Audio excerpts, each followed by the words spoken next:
How long before we start up the movement? How long we gon' keep letting them do us? How long before we start up the movement? How long we gon' keep letting them do us? How long before we say fuck this piece shit and grab them clappers? How long before we lose our voices shouting Black Lives Matter? How long we gon' keep letting them disrespect our president? How long we gon' keep letting them terrorize our residents? I'm sick of this shit, it's word to Bernie Mac. How long before we police ourselves, take our own streets back? How long for Uncle Tom hitting hate on this shit? How long before they take a shot at me for making this shit? How long I gotta wait for justice for Josiah Shaw? How long we gotta fake it till we can take it and whack 'em all? How long we not gonna make these youngins pull their pants up? How long we gon' keep letting them shoot us down with our hands up? How long we gon' keep killing our own and making these streets hot? How long will what I say to you stay with you when the beat stop? How long's your attention span? How long you watch the news? You ain't down to shake shit up with the rebels for the cause? I ain't talking to you.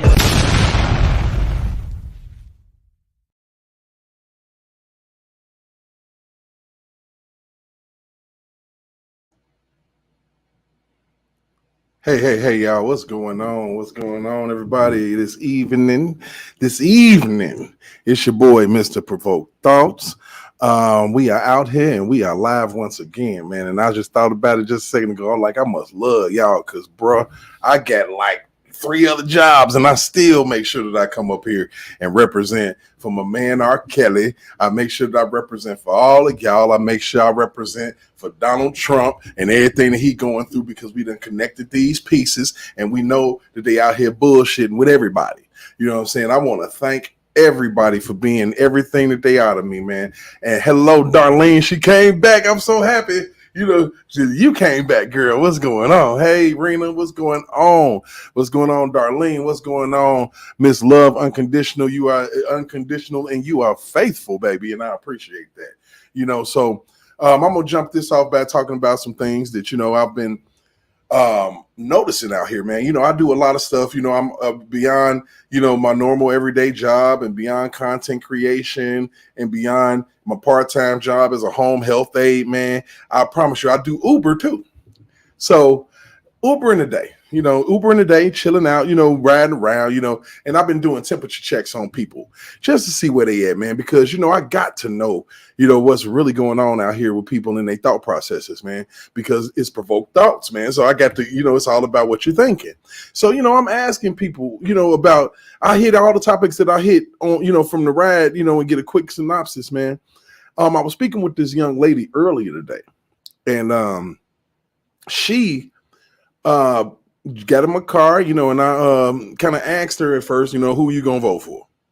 And she was like, well, shit, I really don't know, because of course Joe Biden is old, and all the stuff that they say about Donald Trump and him being a racist and all that, and blah blah blah blah blah. And I'm like, stop. Did you know that Donald Trump had a black girlfriend for 2 years before he dated and married Melania? Did you know that? How could he be racist? You feel me? And also, I asked her opinion on R. Kelly, man. And it literally almost brought me to tears in the best way. Okay. She sat up there and she pretty much said, and I asked her, did she watch any content or anything on YouTube about it? She was like, she's like, no, she had already formulated her opinion. So I'm like, oh shit, here we go. So pretty much what happened was she fucked me up, because she said, look, I sat up there and I watched maybe about 15 minutes of it, and I noticed that these people was crying, but no tears was coming out their face. The things that they were saying was weird. How can you get with a person and then the next thing you know, his pants come off and y'all having sex, and then you leave and you go back? I'm talking about she hit the nail all over the head. And I'm talking about, this is a young lady that had to be maybe about 18 when Surviving R. Kelly came out.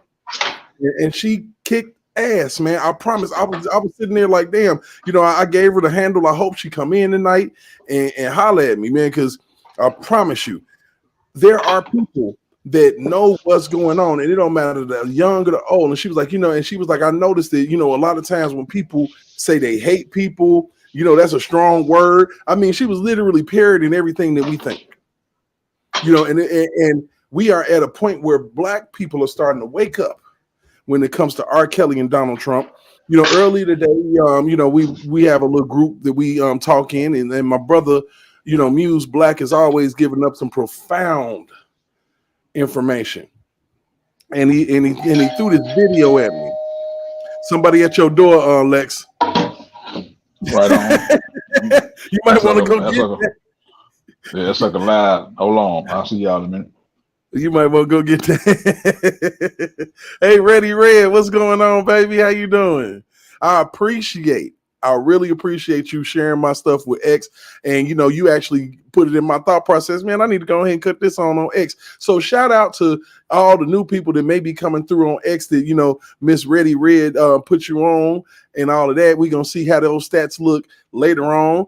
I'll be setting up a Rumble page here pretty soon. So, well, it's already set up, but I just got to do a couple things to get that going. So we're going to expand our reach, man. It's time to expand the reach on all of this, man, because it's really, really, really, really necessary.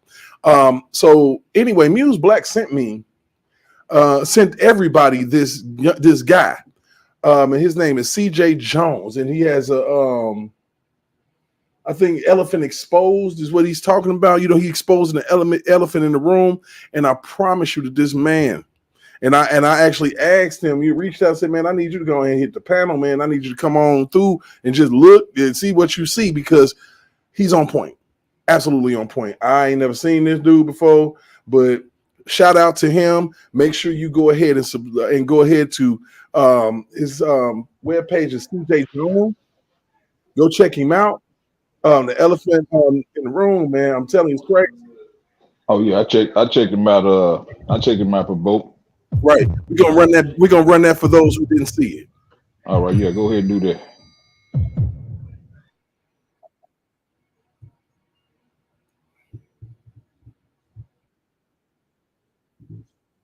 I am your host, Mr. TNTBS, or CJ Jones. Today, I'm going to be sharing with you guys two very, very special clips, I think, in my opinion.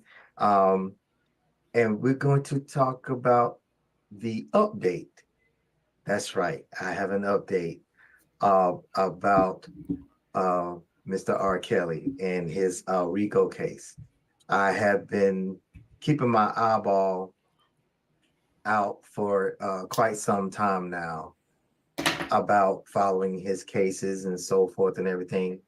And a lot of people, or society as a whole, has been basically has written Mr. R. Kelly off due to all the uh, allegations, due to the alleged crimes, and sometimes even whenever these he was found guilty on these litany of charges, some of those charges was extremely questionable to me. And one set of those charges, I have to say it like that, um, it really just didn't make any sense. It's one thing for you to be convicted as an individual for the individual things that you do. Um, but it's a whole nother ball of wax when you're talking about a corporation or a group of people all working together under the umbrella of act of appearing innocent, but in essence, that corporation or that company or that group of people is really doing something else that is not only horrendous and terrible, but illegal and everything else. And that's where your RICO comes in. So I'm going to be sharing a clip to you with you guys today about about that very thing. So without further ado, this is someone I've been following on YouTube, and they can further break it down.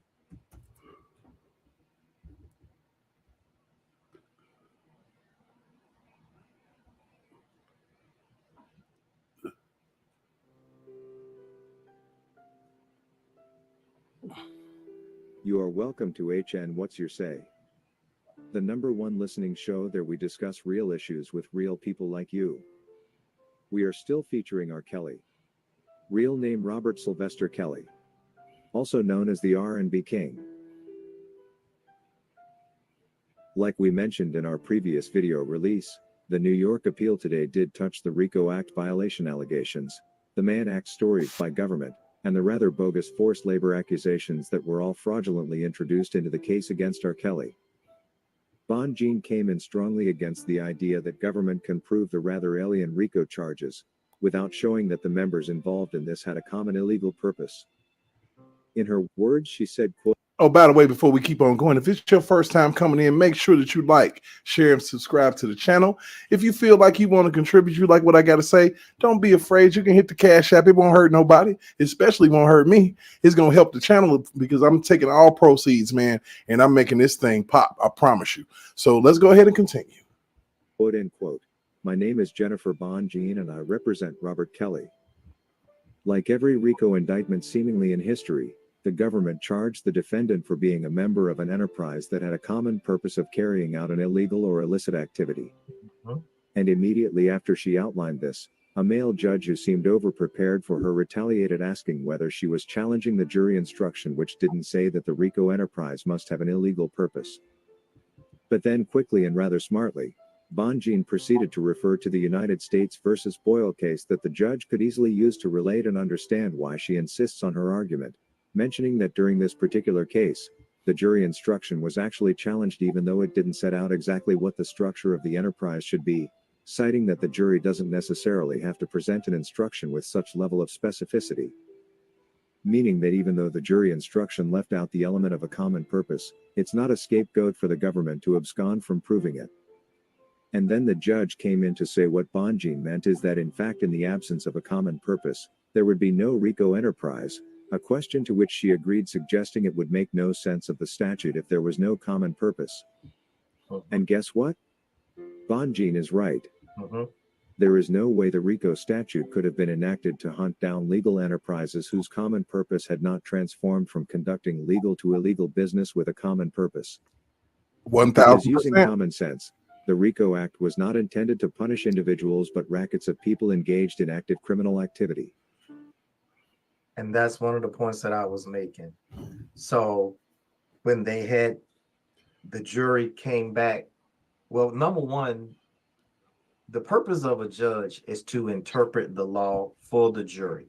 So when the jury received their instruction, they have to work within the parameters of what is given in the instruction by the judge. And a lot of cases, in a whole lot of cases, sometimes that judge, I will say it, restricts or set parameters that kind of tie the juror's hand because of the way that the case was presented. And trust and believe, everybody that has access to a television, a laptop, or whatever they use for their news feeds and stuff are very, very well aware of different people's reputation. And for some reason, it seemed like it was the season to go after R. Kelly, whether it was personal or whatever the case may be. And the thing about it is that what was the big struggle for celebrities like R. Kelly was that people was trying to having difficulty separating the man versus the artist. I like this dude. I really like this dude, man. It's crazy. He is speaking straight facts. I would hear that a whole lot, and they were going by a lot of hearsay. But when you're talking about a court of law, it's not just hearsay. It's not just rumor. It's not just, oh, well, things appear or you can imagine. That's in the courtroom of public opinion. That's in social media. But when you're talking about legal things, you can't go by your feelings. You can't go by your emotions. You must go by the law, evidence, things that can be proven. So it is without a shadow of a doubt that things like this happen. These people knew exactly what they were doing when they were going after R. Kelly. They had already set the pace and already set the public mindset to get out the R. Kelly and, come up with all these witnesses and things like that. And they were paid. You know it, I know it, we saw it, and most of them are regretting it right now. But the damage is done. But I'll get back into that a little later. Let's go ahead and play this on out. When the judge insisted on deflecting from her point, mentioning that the jury instruction did not demand that the government proved a common illegal purpose, Bonjean highlighted that while the jury instruction didn't, the indictment did when it mentioned the various common purposes, and guess what? She is so correct. In the indictment, which was written purposely to make R. Kelly look so guilty when they knew while he wasn't, they made mention of the common purpose and went on to list both the purposes of managing his music business and the illegal ones all as common purposes. By doing this in the indictment, therefore, the government acknowledges that in fact proving a common illegal purpose is crucial for the RICO enterprise to exist. The Boyle court said that's fine. It doesn't have to be. The jury doesn't have to be instructed with that level of specificity. In this case, but you're arguing, it seems to me, that absent an illegal purpose, there can be no RICO enterprise. Yes, because it would make nonsense of the statute. Okay, but is it so? I guess A, what's the authority for that, and B, isn't that really a challenge to the jury instruction? I don't believe it is. I think that. Well, did the district court tell the jury that they had to find an illegal purpose, so there could be no enterprise? No, but the indictment did, and the indictment was No, incorporated. the indictment listed a series of purposes. Yeah, series of purposes pled in the conjunctive, and the jury instruction, which had the indictment incorporated into it, Yep. pled that there were 4 different purposes, 2 of Okay. which were legal essentially, and 2 which were illegal. The government and the trial judge who agreed to this indictment therefore did not help this inquisitive appeal judge so much when Way recognized the importance of the very same thing the appeal judge is suggesting was not necessary. And that is the common purpose to commit crime. At this point, the rather inquisitive appeal judge did ask a question that was in my opinion quite mediocre when he suggested that had the government just listed only the legal common purposes, Bongin's view is that that would not be sufficient for a RICO indictment, and guess what? By asking that, he technically answered his own question. He did. There is no way to impose a RICO indictment on an enterprise only engaged in legal common purposes. And then Bongin clarified that while defendant could have had some of his employees do errands for him that helped his personal goals, the government did not provide sufficient evidence that R. Kelly's staff in fact acted in knowledge of what he was doing, and with a common purpose to have him orchestrate the alleged crimes related to producing CP. At this point, a female judge who seemed more open-minded and impartial did chip in, and she suggested that what Bongin was indeed trying to do was make a legal argument, that in fact to charge a RICO enterprise has to have an illegal purpose, as well as that in R. Kelly's case, the illegal purpose was charged but there was insufficient evidence of it, and guess what? Bongin simply answered, that's correct. Finally, someone in the courtroom understood her in whatever she was trying to explain. But then this whole argument leaves the whole world wondering why the entire United States Department of Justice cannot understand that the legality or illegality of the enterprise was not the subject matter here, but only mentioned to make judges understand that any corporation may qualify for a RICO investigation. Not that even if no illegal common purpose was found, it would still qualify as a RICO enterprise. Yes, we all agree that even a school can turn into an instrument of illegality with a common purpose, and so can a bank, a media company, car dealership, or any other legitimate organization, including government itself. Yeah. However, investigations must be done to find proof of a common illegal purpose in these legal enterprises to qualify them as RICO and not the other way round. And Bongin clarified this during the appeal when she mentioned that in fact the enactor of the law was not focusing on whether the enterprise was illegal or not legal in its existence, but on whether such a legally existing organization such as a government or news corporation could turn exclusively criminal, and not whether it could be exclusively legal. The defense's position is that this is an organization which the government failed to prove had any criminal purpose. By insisting, however, the government is trying to suggest that for a RICO enterprise to exist, it need not be rooted in criminality at all, which according to Bongin would fly in the face of the enactor and President Richard Nixon, whose intentions when passing the law was never to charge such organizations which are busy doing their job, only because an individual among them was involved in a crime. Asked whether the government was able to prove that in fact R. Kelly's employees were involved in recruiting these women for the illegal purpose of filming CP, Bongin responded suggesting that the government was only able to reflect on instances where an employee could have passed on a phone number to a woman backstage, an act which is not necessarily recruitment considering the purpose was always for the music business promotions only, and none among them knew that behind the scenes R. Kelly was involved with these women in the alleged manner. There is no evidence that any one of R. Kelly's staff invited a woman backstage knowing they were underage or asking for their age and purposely soliciting them for R. Kelly's sexual pleasure or to illegally film CP. Nothing like that ever happened, Bongin concluded. Bongin did not forget to mention that these employees of R. Kelly actually did testify and say what happened behind closed doors was never something they understood. And nothing put them to any notice that what was happening behind these doors was in any way illegal. So technically, Bongin was much of the time educating the appeal court on what RICO actually is, and she did a commendable job. Yes, she did. We will be bringing you the deeper facts mentioned in this appeal session in our next video releases with more intricate detail going forward. Stick with us. And that's one of the main concerns that I had whenever they brought up this particular um, charge. All the other charges, like the child pornography, that's what they're referring to when they're saying CP, different things like that. We live in a very political world right now where they can't even say certain things. But here's the thing about this.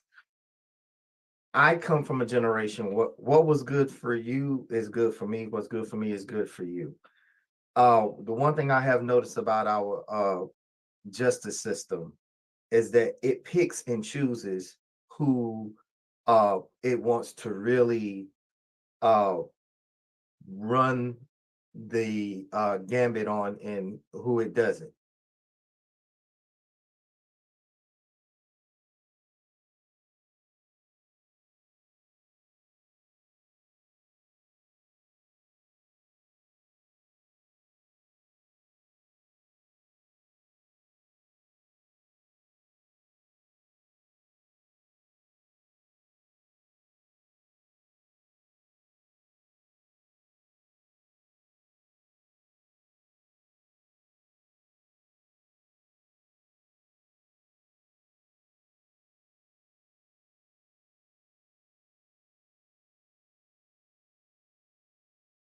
My bad, y'all. I'm sitting here trying to talk and I'm muted like crazy. Basically, man, that dude is on point. Lex. Oh yeah, most definitely. I mean, Most definitely. He is. he is absolutely on point. And it actually does my heart good to run into information, run into, lives and stuff like this from people that I haven't seen before. And they are really, really spitting facts. It's amazing, and it don't do nothing but make me smile, bro. It's like people are finally either waking up or finally speaking up, because there's a lot of people that even they approval with friends and family don't want to say what's right, and we end up going along to get along with everybody, and we need to really get to the point where we are speaking what the truth is no matter what, because that's what God loves, man. We can't be out here parroting lies, because we got accountability, and then what's gonna happen? Good old karma gonna come and get your nephew, get your son, grab your daughter. Karma ain't no joke, and it's undefeated. So people got to be real, real careful when it comes down to how they, say, okay, as long as you get them, because they can, as long as they get them, get you, or as long as they get them, get your kid or your father, or what I'm saying, anybody. Because they don't give a damn how old you are. They'll lock your ass up. And you be mad as hell if they come and get your grandpappy for some shit that happened back in 1972. All they gotta do is look at what's going on with Trump, YSL case, and everything else. All they try to do is it's just like a construction worker when you're doing taping and bidding. You get your joint compound, you get your sheetrock, and you get your tape. If you don't have enough joint compound to make the tape stick to hold the sheetrock up, then you just at a lost cause. So that's what they're doing with these cases. I mean, Right. they're putting so much joint compound on the product to make it stick, but they got to realize you still got to do your sanding. You got to put your nails in there to hold that stuff up. And if you don't do that, it's gonna fall down. That's what these cases are doing. They're falling down, and everybody's paying attention to them now. Before they wasn't, but now they are. They're crumbling, because the thing about it is, man, the truth, once it comes through, it shines brighter than the stars. It shines brighter than the stars, man. So we really, really got to understand that this is where we're at. This is what we got to do. And like I said, it just does my heart good to hear this. He gonna keep going, man. I hit the floor with all the comments and everything he said. So check it out. We just saw, if you're following anything in the news media, anything like that, the whole verbal chastisement of Fani Willis, even though she's not on trial, but Trump and all of his followers and everything are. And there was almost 3 months, at least 2 months, of hearing of emotion that should not have ever even happened, but just simply by Trump being who he is. He was given all types of leeway and excuses and delays and so forth, completely unheard of in any other body else's life. So I beg to differ on that point because the only reason why that even happened is because the man got money, and truth be told, it wasn't even his attorney. This was an attorney from somebody else. So you got it wrong. We can agree to disagree, bro. But you're gonna make a comeback. Don't worry about it. He's gonna make a comeback. He'll make a comeback. I agree to disagree, but he'll make a comeback. There's a lot of obvious contradiction here that's happening. And we're seeing it play out in our faces day in and day out. There was a smaller clip that I was going to share concerning a lawyer that pretty much is following the same news that I am that I follow, but it was it's just him just saying that he never lost faith in R. Kelly, and he believed R. Kelly from the very start. And he just wanted for R. Kelly that if and whenever all of this stuff comes to surface and he is completely exonerated, don't go back to the same people that he once trusted. And to me, that would be common sense. The most common sense of it all. I mean, because the thing about it is he literally hired and fired and refired and broke up and made up and let people go and have babies and come back and all of that, and just hopefully, and that's a good-hearted man, but sometimes you have to harden your heart just a little bit to the bullshit because you've been bullshitted being that good-hearted person and being, so beguiling the women that they want to be in your orbit, but then they realize that you're just an ordinary guy. They have this fantasy. They have this fantasy of who R. Kelly is, and he just plain old damn Robert. At the end of the day, yeah, go ahead, man. No, I was just saying I concur with that. I mean, you see, Ronald Page want to try to get the money back after she done sued. How you gonna sue somebody and then want to get the money back? That's unheard of. Because the man didn't do shit wrong to her. Hey, y'all, before we get back into it, if you're in there for the first time, make sure that you like, make sure you share, make sure you subscribe, tell a friend, tell your mama, tell your enemies. Tell somebody that don't like R. Kelly and Donald Trump so I can school that ass. All right, let's go ahead and get it. But because unfortunately, guys, we live in a society that is very fickle. And all it takes is the accusation and the appearance of something. And the public in general is so lazy to where it's just, oh, well, such said it, so it must be true. Or you have such a bias within yourself. You want for that individual to be guilty or found. That's everything that we've seen. Everything that we've seen. Just the things that happen. I was molested as a child, so he must be guilty. We got to get him because my uncle. But you still want to sit up on Thanksgiving and have dinner with your molesting uncle. I was not trying. Go ahead. No, I'm just saying, yeah, you want to see with your uncle. You want to pass the gravy, you want to pass the cranberry sauce and sit by him and everything. And dog got R. Kelly around the Thanksgiving table knowing that your uncle is a molester. Let's keep it moving. Now liable or whatever, just due to your own personal belief or whatever. Instead of just following something all the way through. And when you're talking about someone going through the justice system, look at facts. You can think about the person as you may. But you literally have to put those personal feelings to the side and go by what was presented, things that were proven and everything. And just like how, and I know for us older generation, you will get what I'm about to say.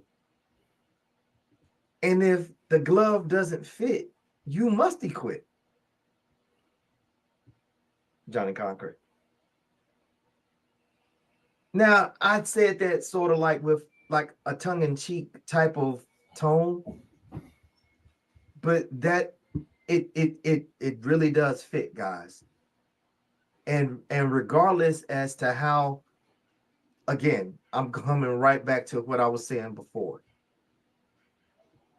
For something like a RICO to be placed on an individual, and especially in a case of R. Kelly, where everything was that he was accused of was circumstantial at best. But then you had like these individuals, I forget who they are, these two ladies that started like the Me Too group movement and everything, and and then you had surviving R. Kelly, people writing books and so forth.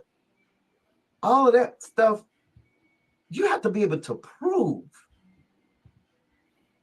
And then you have people going back and forth about, oh, but what about the tape and what about this, what about that?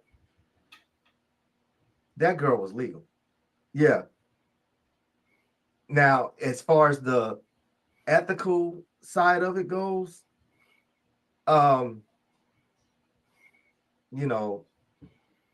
to each his own.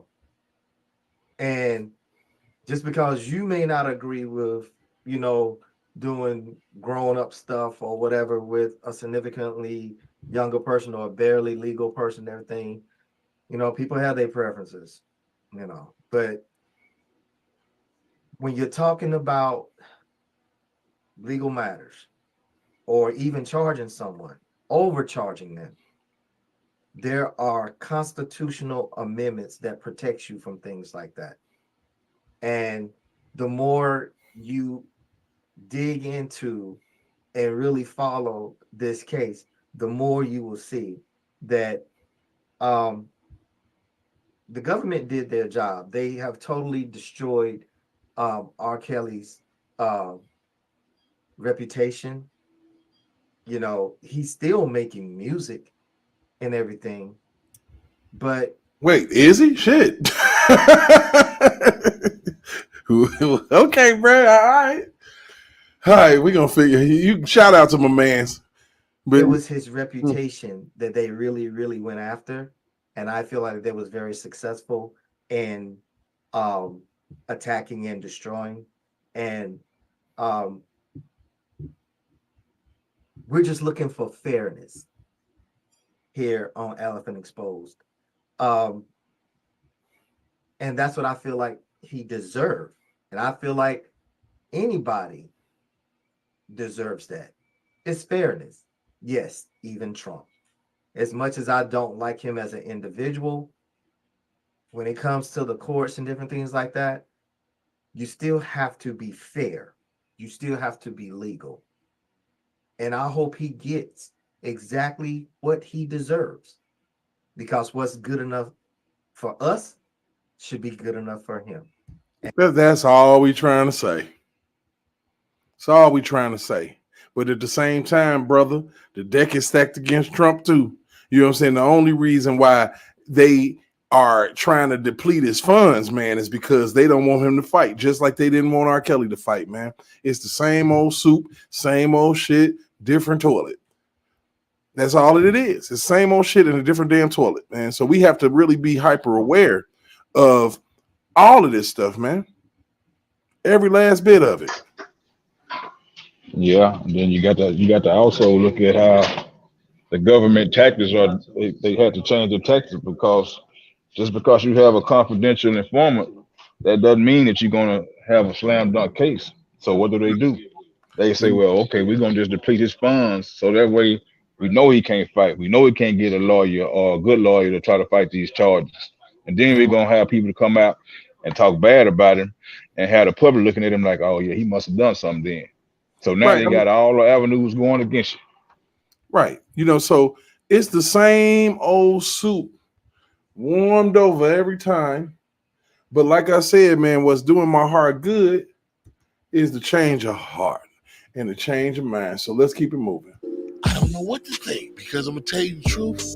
If R. Kelly did all that stuff, he should be that jail cell should be packed. You know how many people he worked Starting with? off with the parents. That's why R. Kelly's case is going to be reversed. R. Kelly, believe it or not, R. Kelly is going to beat those charges. Yeah. Because here's the thing, they overcharged him. Not only they only charged him with number of RICO and trafficking. Yeah, that's what I'm saying. That's the overcharge. I'm not saying that he didn't do anything with minors. I'm not saying that. I'm saying they overcharged him with that RICO thing, that RICO act. I'm saying he didn't. That's an overcharge. RICO and kidnapping. That man ain't kidnapped nobody. Man out on tour. What do you think about that? You better believe that. I mean, that, you know what I'm saying? People have obtuse views, but man, at the end of it all, man, it's all about fairness, man.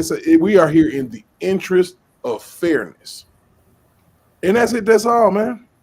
J-Rock, where you at, baby? What's going on, man? Oh man, I'm here. You was going off, so I didn't want to interject. So I just want to hear and let you go. No, you know what, man? I got to bring you in. You can't. You just can't bring a J-Rock in. You got and just throw him in. You got to heat up the stove.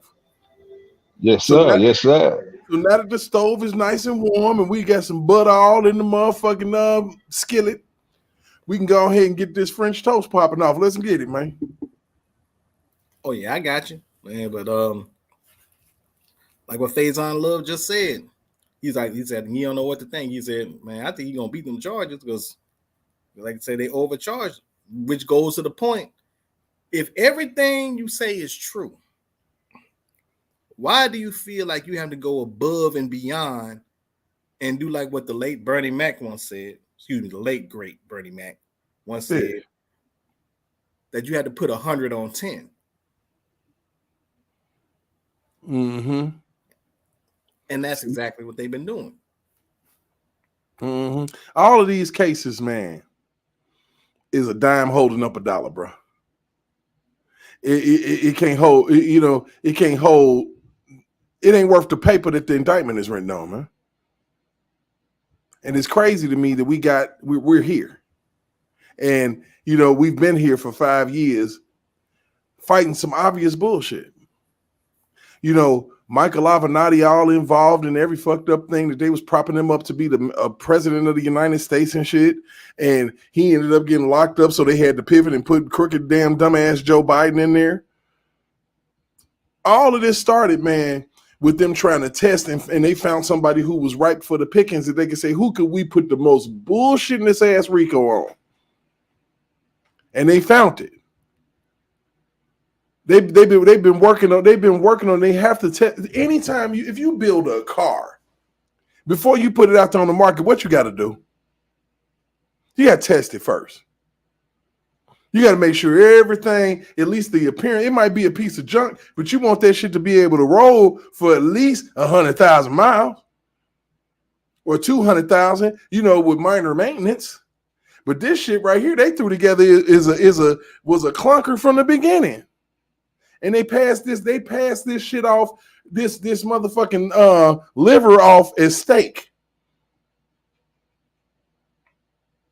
And we sit here and we wonder why, a YSL is going through the same shit, why Donald Trump is going through the same shit. And the reason why is simply because of the fact that people have their own agendas. People are running on getting people. People are literally running on, I'm going to get Trump, or I'm going to get R. Kelly, or I'm going to lock up Bill Cosby, and all of this stuff. And that's not the way to run, because when you do that, you are literally showing bias at that point.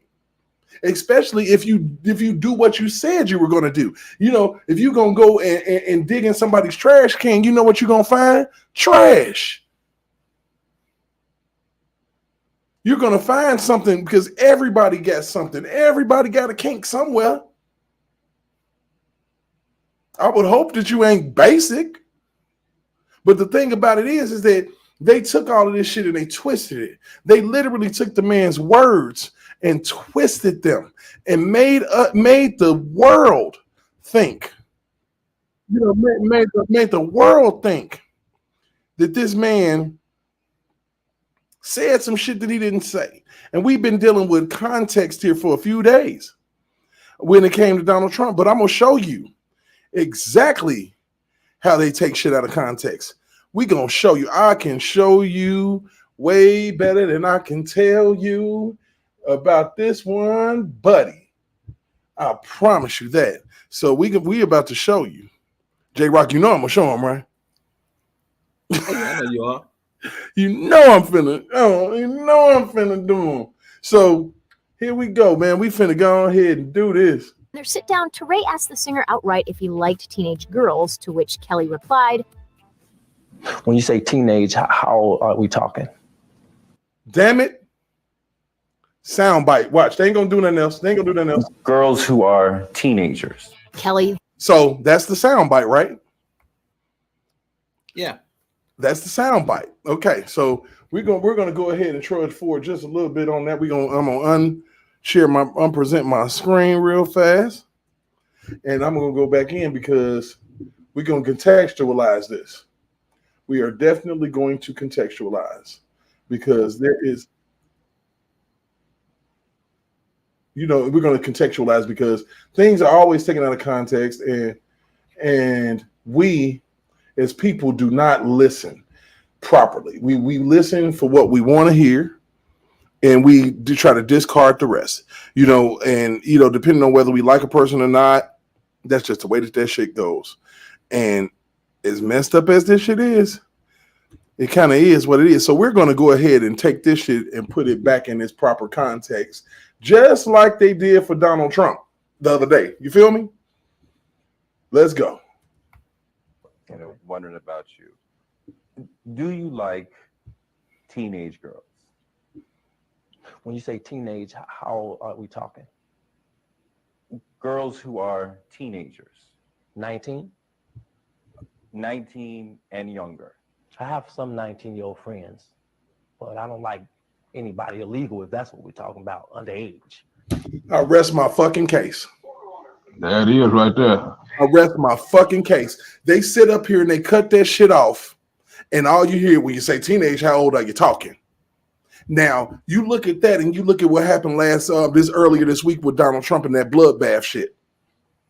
It's the same thing. They cut things off to gaslight people and make them feel a certain way, totally out of context. How many people have said, he was on the interview and he said, when you said teenage, how old you talking? How many times have we heard that? Let me run that back so for the lames to understand. I'm wondering about you. Do you like teenage girls? When you say teenage, how are we talking? And we're going to let this whole thing Girls ride. Who are teenagers. 19? 19 and younger. I have some 19-year-old friends, but I don't like anybody illegal, if that's what we're talking about, underage. Some people think that you like underage girls. What do you say to that? Well, those people that don't know Robert, they don't know me. Damn straight.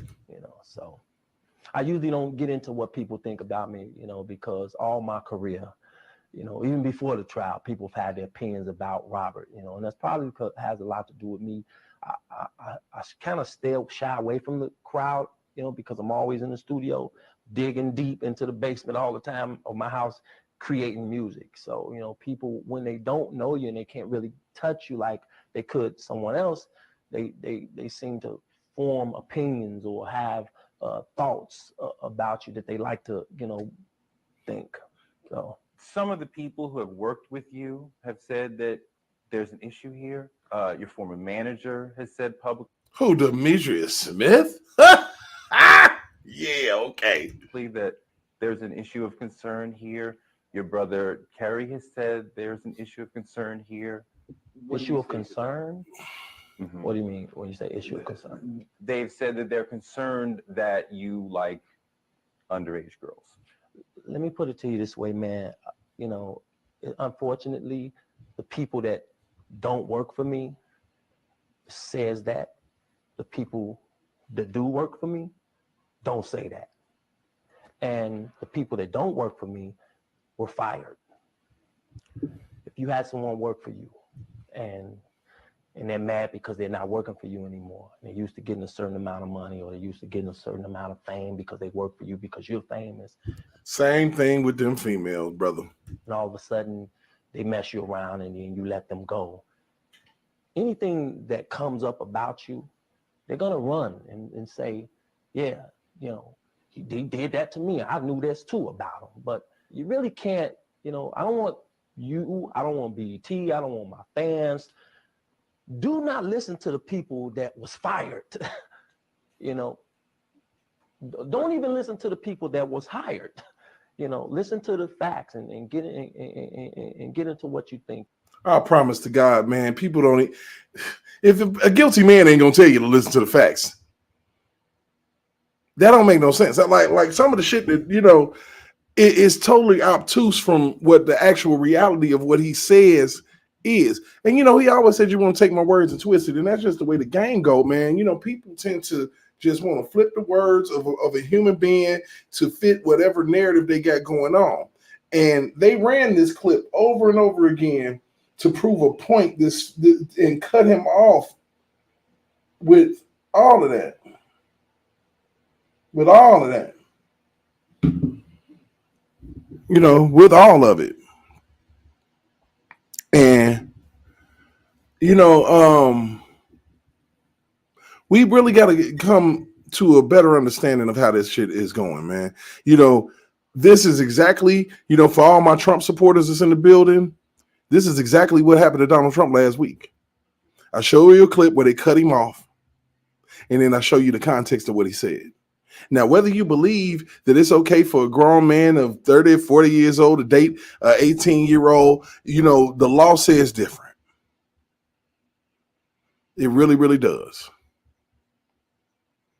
And if you get into a position to where you're famous, people want to know so much about you, and they never really want to know the positive things that you're doing, the donations that you're giving and things like that. But they lean in real hard and real good when you get to talking about whatever salacious or what's messed up in their life.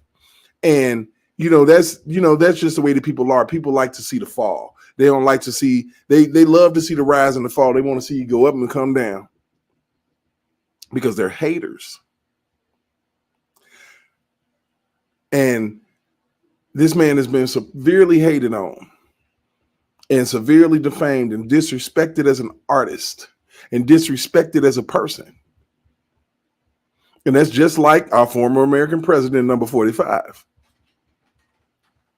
This ain't a black or white thing.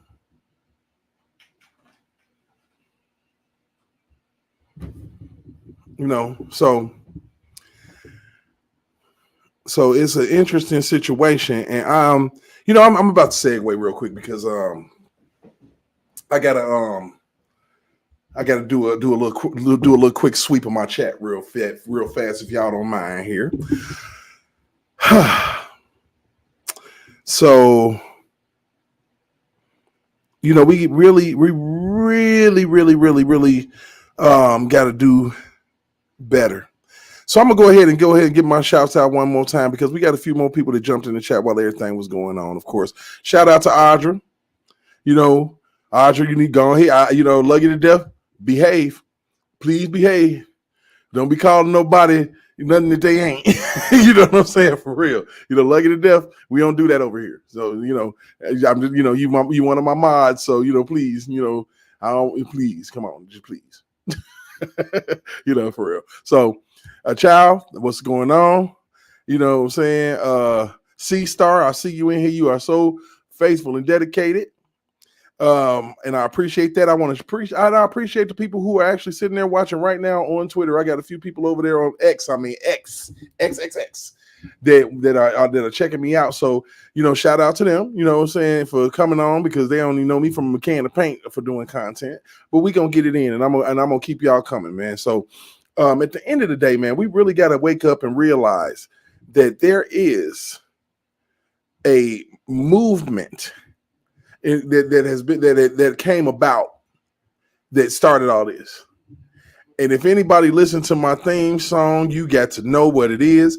And I promise you, you know what? There's people in here that came in and they never heard my damn theme song. So you know what? We're going to take a small commercial break while I go and get my beer. And that's going to take about a minute. So let's go ahead and take a commercial break. And then J-Rock, I want you to come back and slay. Is that cool? J-Rock, you there? Yeah. I want you to come back and do your best impersonation of yourself. So small commercial break. And, not a problem.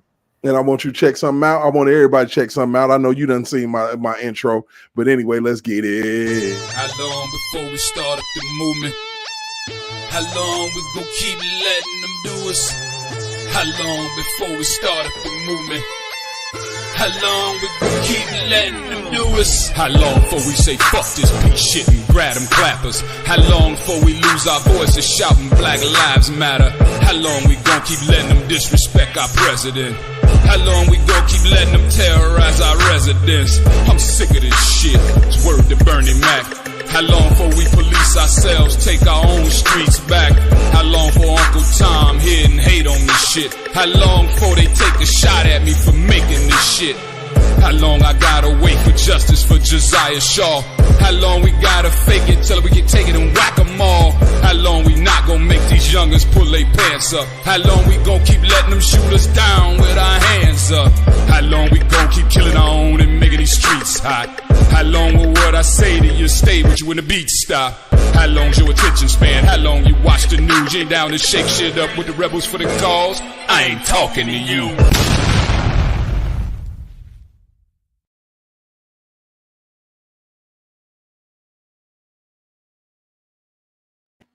Hey, Audra, don't make me take that wrench, man. Oh, that's all I'm trying to say. You know what I'm saying? Please don't make me do it. I won't do that. Don't make me take it. Because we can't have the drama. We can't. Big Vi is R. Kelly all day. He's not Oak Cove. I don't know about Levi neither. One thing that I do know is this. People need to learn how to, agree to disagree on certain things and agree on other things. We are all here for a common purpose. My man Big Vi works overtime, and me and him talks on so many different levels about this particular situation when it comes to the injustices of R. Kelly. So, I don't want you to ever get it twisted, because if he was Oak Cove, guess what? He wouldn't be here. He would not be here. Truth be told, we got bigger fish to fry than trying to figure out some shit like that. You know what I'm saying? And it's all love. You know what I'm saying? I come with love and peace in my heart. Ain't nobody got time for none of this shit. So, we really got to get together. We really got to. We got to stop it. Because this has been the most counterproductive shit that has hurt R. Kelly the most, accusing people of not being for him, and everybody's wondering and everybody's confused, and then it's a distraction. There will be no distractions on Provoked Thoughts channel. I just want to say that, and the next time I see that, it's going to be some, I just don't know what the hell.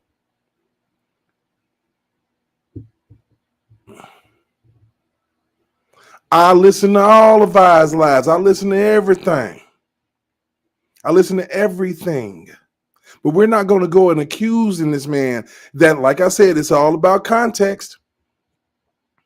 It's all about context. And then on top of all of that, you have to ask yourself, in this, in order for me to even get where I am right now, and in order for me to even think the way that I think, I had to go to both sides and pay attention to both sides, because in order for me to understand where I need to be in this situation, I need to understand what the enemy's doing as well.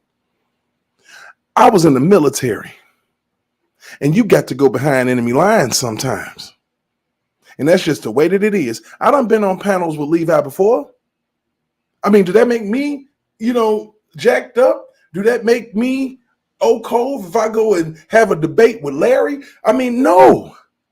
It makes me a person that's willing to put my opinion on the line. I'm willing to go over there in the trenches and speak my truth. We got to do better than that, Audra. I promise you. I know this man. It's not, regardless to how you feel about it, I know this guy. This is the same thing that we're trying to fight against. Rumor and accusation, and looking at a person as the whole and not as a portion. That's what we're trying to do here with everybody. And I appreciate you. Don't think that this is, me being unappreciative of who you are and some of the comments that you've made in my chat, because you said some very profound things. You said enough for me to give you a wrench. But I can't have this. Big Vi is one of the biggest reasons why I'm doing this.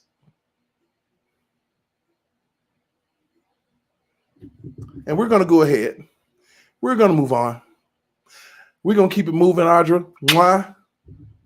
And we're going to keep it moving. J-Rock, I'm sorry. We go ahead and do your thing. I just had to, Well, don't mind me. I was I'm kind of in my March Madness mode also. I know, man. I'm just hoping we get us an underdog out here that's going to do something, and I'm all for the underdog. You might have something right here because Kentucky is in trouble. Who they losing to? Oakland. Oakland just hit a 3, and they are up 78-74 with 28.8 seconds left on the clock. Wow. And that's a 3 versus a 14. I want to see somebody lose to an online school. Like, wait a minute, they ain't even got no building. Hey, I'll tell you what. A school that I was closely affiliated with won last night. Mm-hmm. Right. So one of the things that we done had a problem with is this contextual issue with Donald Trump. And like I said, the devil may have brought it sometimes, but the Lord definitely will send it. And I feel like the best thing that could have ever happened in society is for the media to actually start fact checking shit. And the reason why that happens is because we're smarter now. We pay attention now. Before I realized that they was absolutely lying on Donald Trump, I was like, he talked too damn much. He do this and he do that and blah, blah, blah, blah, and all of that. But then I literally watched a State of the Union address, and then I watched CNN lie about what he said. And I'm like, he ain't say that. He definitely didn't say that. And they ran with it over and over again, and it took me back to this moment that we're looking at on my screen. This very moment in time is what I saw in my head when you say 18, how old you talking? And I'm like, damn, this is the play. This is the way that it's done. This is absolutely 1000% how they have set up anybody they want to set up. They just change the narrative. And they take things out of context. It's funny how you use the word change the narrative, but go ahead, man. I'm gonna let you keep going because you know exactly where I'm going. Changing the narrative. Changing the narrative by basically taking things out of context. So the narrative should have been, oh, R. Kelly likes young women. He didn't even say, I like young women like that. He said, I got 18-year-old friends, 19-year-old friends, but you talking about somebody illegal now, I ain't rolling like that. He literally clarified it. People just didn't want to believe it because everybody was stuck on Aaliyah. They put this man in a situation years before this interview where he couldn't win for losing. Right, that was a catch-22 question because if you really look at the context of it, it was a gotcha question. Yeah, because he said, well, you can't say, well, I don't like anybody underage, but then they throw a Lee out there. But then he said, well, I don't like teenage girls, but they say, hey, you got some 18, 19-year-old friends. So that's still kind of teenage. So then it's damned if you do, damned if you don't. Right. It was a catch-22. It was like you can't win for losing on that. And they know what questions. They know setup questions. They know gotcha questions. They know how to do that. And it's funny that the person that actually asked this question is someone who actually sexually harassed somebody at his own job. Just like that hair hat wig wearing Gail King. Hey, Big Val, jump on in, man. I got you faded, baby. For real. And at the end of the day, man, like I said, we have to pay attention because, like I said, people are coming around, man. Like I said, it is ridiculous to me how many black people I talk to now that say, man, before 2019, I was able to live my life and do what I do, and everything was cool. And next thing you know, COVID hit, and now I'm struggling. Struggle. It's true for me, true for you. I'm sure it's true for a lot of people in this chat that the struggle is real since 2019. Actually, it was cool up until the beginning of 2020. And then everything went to shit. We was already fucked up behind what they was doing to R. Kelly and scrambling around and shit like that. Then they threw George Floyd at us while we was stuck in the fucking house and gaslight everybody about that situation. Didn't give us all the facts about it and sent us out there and then started arresting people and beating up people. All of that, man. All of this shit is snowball effect, and it affected us all, man. You sit up here and you come out with documentaries and shit, and then that's when you wake up the police. Not even the police, fucking attorneys. And it's not even about what it's not even about the proper process, like going to the police and filling out a report, and then them actually taking it to the DA and they filing charges. No, they went straight. They skipped a whole crucial step, because when a crime happens to you, you don't go to your nearest attorney. You go to your nearest police station. And that's real talk. Nobody filled out a police report on this man. And I'm talking about nobody. Well, Lanita Chunky Butt Carter did. And Lanita Carter is one of my, I swear before the Lord, man, every chance I get, I want to roast her triple neck having behind. And it was funny how her whole situation degraded, like how she looked, even though it was bad. It got worse when she hit Surviving R. Kelly. I don't know what the heck was going on. And I'm like, man, you ain't never been a beauty queen. And that's true. You said it. So, I know R. Kelly drops the bar a little bit, but damn, shorty.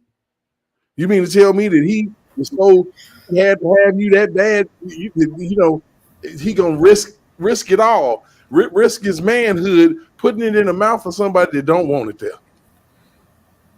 He didn't. If that's the case, R. Kelly didn't drop the ball.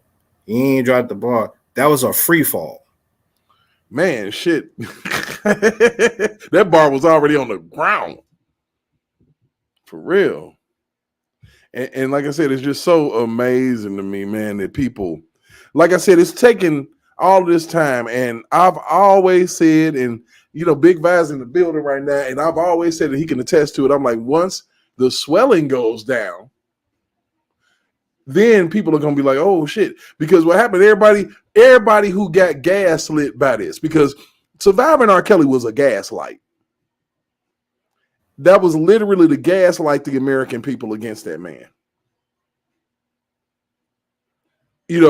And convict people to make a decision based off of how their family members felt, based off of, what they was hearing on the news, and then they parrot stupid shit. Well, I got kids. Me too. I got daughters. I do too. And ain't no way in the hell I'm going to sit up here and let my daughter go over to R. Kelly's house and do nothing underaged. Just based off of the allegations, I'm going to protect her and I'm going to protect him. And that make all the sense in the world, because let me tell you why I'm going to protect him. Because my black ass is crazy. Mm-hmm. And I don't give a shit if your name is R. Kelly. You could be Al Jarreau. You could be Quincy Jones, Michael Jackson. You can be any of them. But you fuck with my kid and I'm going to fuck with you. We gonna make the news. I mean, to that point, I mean, where does parenting come into play? Ain't no parent in their right mind finna allow their child to go to any adult house unaccompanied. You know what I'm saying? But they want us to believe, oh, this is a superstar, so hey, we just send our child. Like, come on, man. That shit don't make sense at all when you really, as a parent, like, I don't even want my kids to go outside as far as I can't see, Man, you know how many people have sat here and they children go, I just saw them, they was right in the yard, go missing. And they just had their kid right in the yard. It makes no sense to me as a common sense thinker to say, oh, well, he wanted my daughter to be a singer. My daughter can sing, and I'm so stupid that I'm going to throw her out there on a chopping block, and then I'm going to play the hell out of crazy. Like, I just, and this is just being real. I don't believe R. Kelly did that shit. But just because the allegations is out there, I'm going to proceed with caution. I'm going to proceed with caution because I got sense. And just like Faison Love said, shit, it's a lot of people that need to go to jail, starting with the parents. If this was what was going on, the parents should have been in jail way before R. Kelly hit that jailhouse, man. Alice Clary sought her daughter out. He sent her home when he found out she wasn't grown, and they sent her back with a damn permission slip for Valerie Payton. Who the hell is she, and why we ain't never seen her? Y'all was able to yank a fucking pastor up and dig his ass out the grave from Chicago, but you can't find Valerie Payton from a couple years ago? We have yet to see Valerie Payton still to this day. From a couple years ago? You gotta be kidding me. She part of the X-Files, fam. You gotta go to the X-Files, and maybe they can find her. Oh, phantom ass people. They tried to make Officer A phantom. Mm-hmm. Like Officer A was just a figment of our imagination. Shit. And then we conspiracy theorists, but the thing about it is our conspiracies come out to be facts. Mm-hmm. Oh, by the way, March Madness update, Kentucky just lost. Kentucky lost. I see Oakland on the TV. Oh, shit. Super dope homeboy, brother Oaktown, and I'm known as such. Man, my bracket messed all the way up there. You say your bracket messed all the way up? It's done crumbled. My bracket is toast here. Shit. I know people that threw their phone looking at FanDuel. Yep. I picked North Carolina to win the whole thing, but hell, damn, I don't give a damn shit. I can tell you this much. I didn't have Kentucky going to Final Four, but I had them around the Sweet 16 or Elite 8, so that's shot. Man, and like when your kid go to college, you be shook. Because you 18-year-old going to college and shit, and you talking about scared. I'm on the phone every day. You all right, baby girl? Shit. You know what I'm saying? Everything good. You want to come home? I'll come get you now. That's a parent. That's somebody that love their kid. If you don't love or care about your kids, you'll send their ass on a plane to California and text them that my son-in-law gonna be older than me. When you don't give a fuck about your child. Mm-hmm. When you don't give a fuck about your child, you'll say that man spent $20,000 on you and ain't got no coochie. when you don't give a shit about your kid. Wear your best clothes. You know what I'm saying? Oh, I'm on my cycle, mom. Oh, wow. You know what I'm saying? That's girl, you need to hurry up and come off of it. Like, come on, man. This shit the mamas. How you talk to your child like this? Mm-hmm. And real quick, I want to shout out my people on X, man, for hanging in there. I see y'all in there, the few people that came up, and I appreciate that because, like I said, y'all don't even know me like that. But trust me on X, man. Tell your friends and re-X that shit or whatever the hell you got to do. Let people know, man, we out here and we are really trying. And if anybody want to go on X and see some of the stuff that I got, is the handle is Provoke Live. You can go over there and check me out. I'll be putting a couple of things out there, thoughts and ideas. Also bringing them over to the community. I'm gonna start doing a little bit better, commenting and liking people, the stuff that's going on in my chat. I'm just now learning this shit, but it is a lot of work. Hell yeah. This is a job. I'm telling you, to do the live I did today, man, to sit back and have to go, you have to go. Come on back, Val. I don't know what happened. Your phone did some bullshit. His phone straight said, won't. Are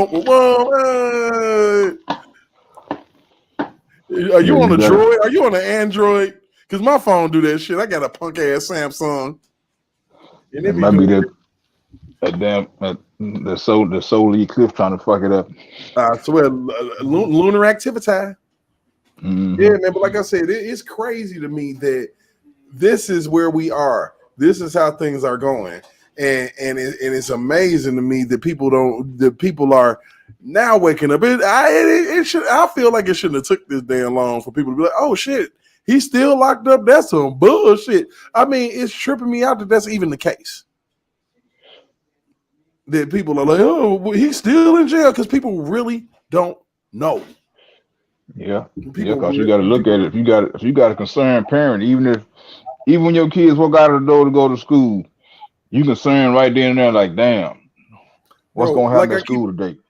I keep on saying when these fools came on ABC, when the Clary family came on ABC, and when they said they sent, you sent your daughter, who you sent your daughter to? And he's like, well, it ain't R. Kelly. You know good and damn well you sent your daughter out to R. Kelly. You sent her prior to the Valerie Payton shit, and you left that out. You left that shit out. You sent her back after he sent her home with that permission slip. I wish that some of these judges would just look at some of these past interviews and just compare and contrast. Because the thing about it is, people haven't compared and contrast. They were just listening for abuse, minor. They weren't looking for the context of what these people were saying. And then to find out why they doing all of this shit, you done drove your daughter from fucking Florida to North Carolina to go lay up with a man. I mean, even if Valerie Payton would have been a part of the criminal organization, right? Absolutely. If she existed. Yep. So for her not to be a part of the criminal organization who was carrying out acts to further supply Mr. Kelly women, why was she a part of the RICO enterprise? Like I said, they threatened who they could threaten that had some criminal bullshit on them. And they came to court and testified because they didn't want to go to jail. And the reason why, and I think I said this on your live, Dominique and Juice were not there is because they had clean records. You better believe it. They couldn't intimidate them into coming to that courthouse. Sound about right. They couldn't bring them. You notice how when they cross-examined, the feds told me to say this. The attorneys told me to say that. Yeah, that's when you know that these goddamn witnesses have been trained by the government. Now I can't recall.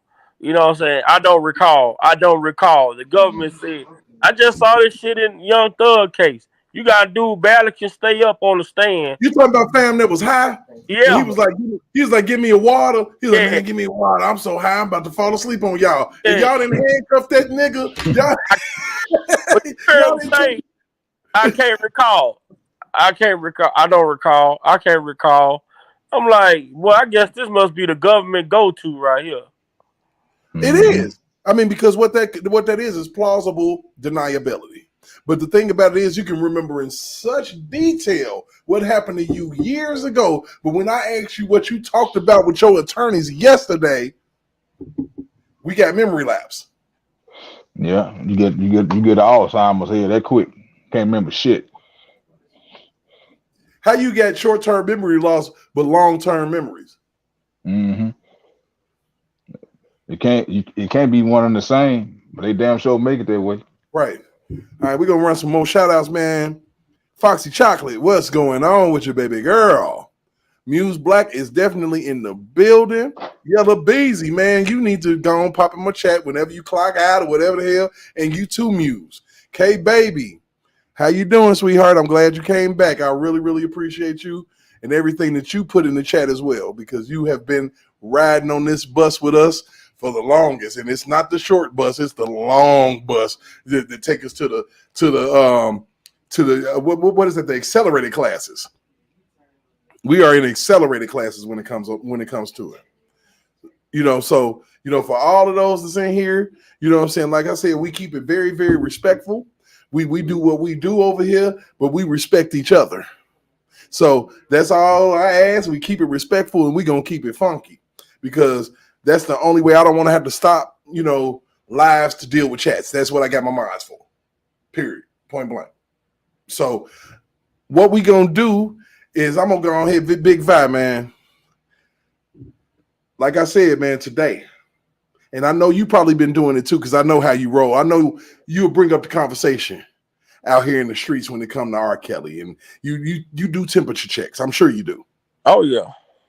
And like I said, it's amazing to me what's going on in 2024 as opposed to what happened in 2019, 2020, 2021, 2022.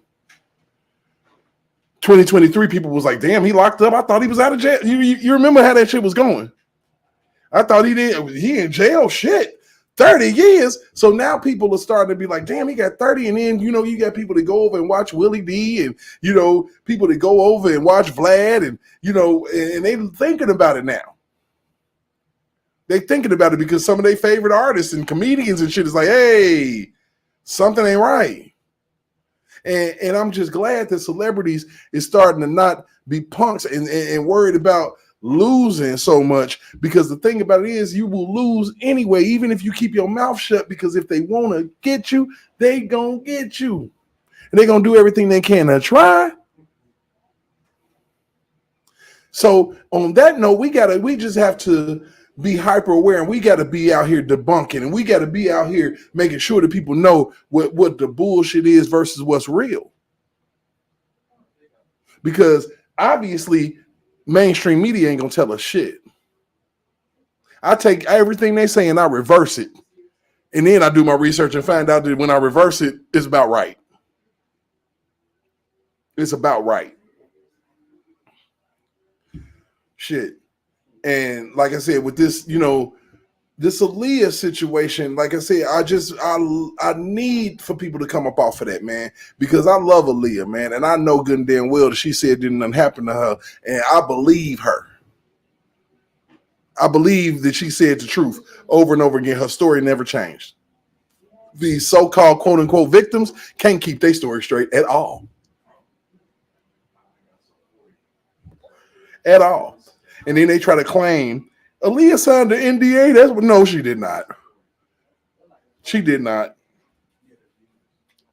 Back in them days, R. Kelly didn't probably even know what an NDA was until he got in some serious hot ass water. You need to make these females say, sign something to say that they look. You can go into anybody. It doesn't even have to be a famous person. Okay, you can go into a mansion of somebody that just got a little dough. And guess what you got to sign before you even step foot in that bitch? An NDA. You guess what you got to do with your phone? Put it in a plastic bag and give it to them. And they put your name on it. They put your name on it to give it back to you because they don't want you taking pictures. They don't want you going around casing their spot. They don't want you picking up shit. Don't no rich person want you roaming around their mansions. Do you think that it ain't unauthorized areas in Mar-a-Lago that people bet not carry their ass into? I mean, it's a resort, but Donald Trump got a spot all of his own, and you better not darken that damn door. Because something might happen to you. You might go to jail.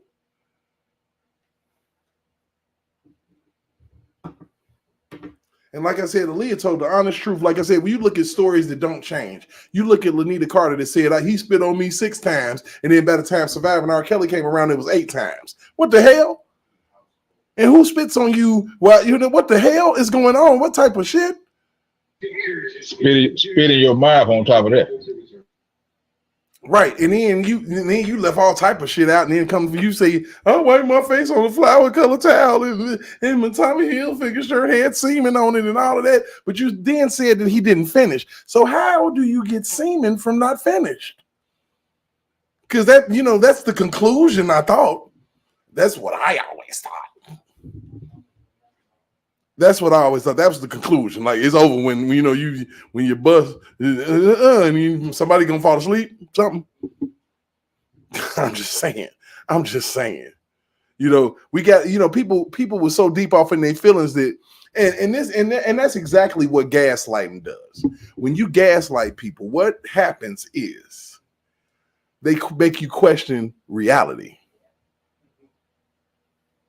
And Surviving R. Kelly didn't do nothing but make people question reality. Oh, people just want to, step in the name of love, and they don't want to listen to allegations. Some people say, "But damn, I didn't listen. I do want to step in the name of maybe he did it." Gaslight and convicting and making people be convicted for even enjoying his music, man. It was such a psychological play on American people. And you notice the things that happened after that. COVID happened after that, and they gaslit people.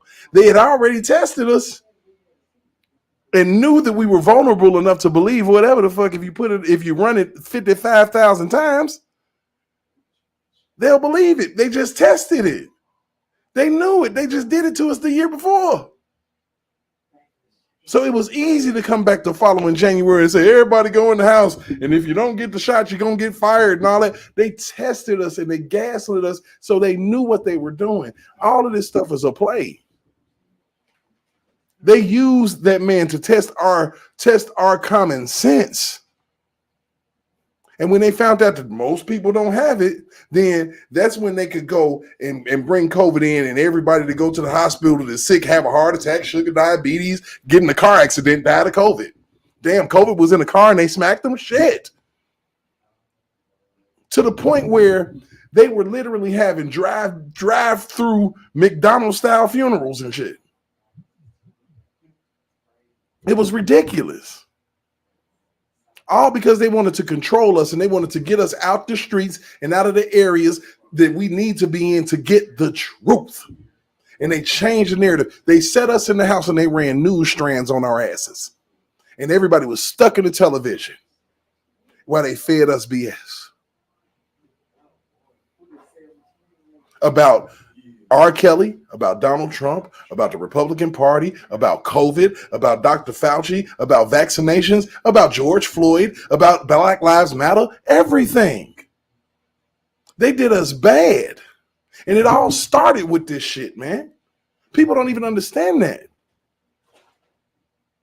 And once we get past all of our feelings and start to thinking without the emotional backing, that's when we come to the truth. Now that people ain't crying about, oh, I was molested as a child and he need to go to jail. But the thing about it is your uncle is still free.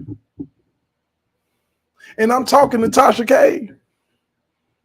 Your uncle free as a bird. You having Thanksgiving with that Negro. But you blame R. Kelly. You want R. Kelly to be locked up for your uncle when your uncle needs to be in jail, but you giving him big hugs at Christmas and shit. I'm gonna need people to get their mind right, man. And I don't give a damn if this reacher. Cause she all bark, no bite. Anybody talk that loud just want to be heard. It ain't got to be the truth. And the louder you talk, the more I think you lying. So I'm gonna yield back and I'm gonna let my panel get it in. Y'all go ahead and do y'all thing for a second.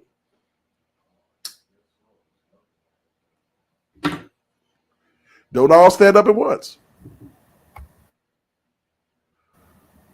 Lex. Well, I'm here, man. I'm here, but I'm It's something else, ain't it?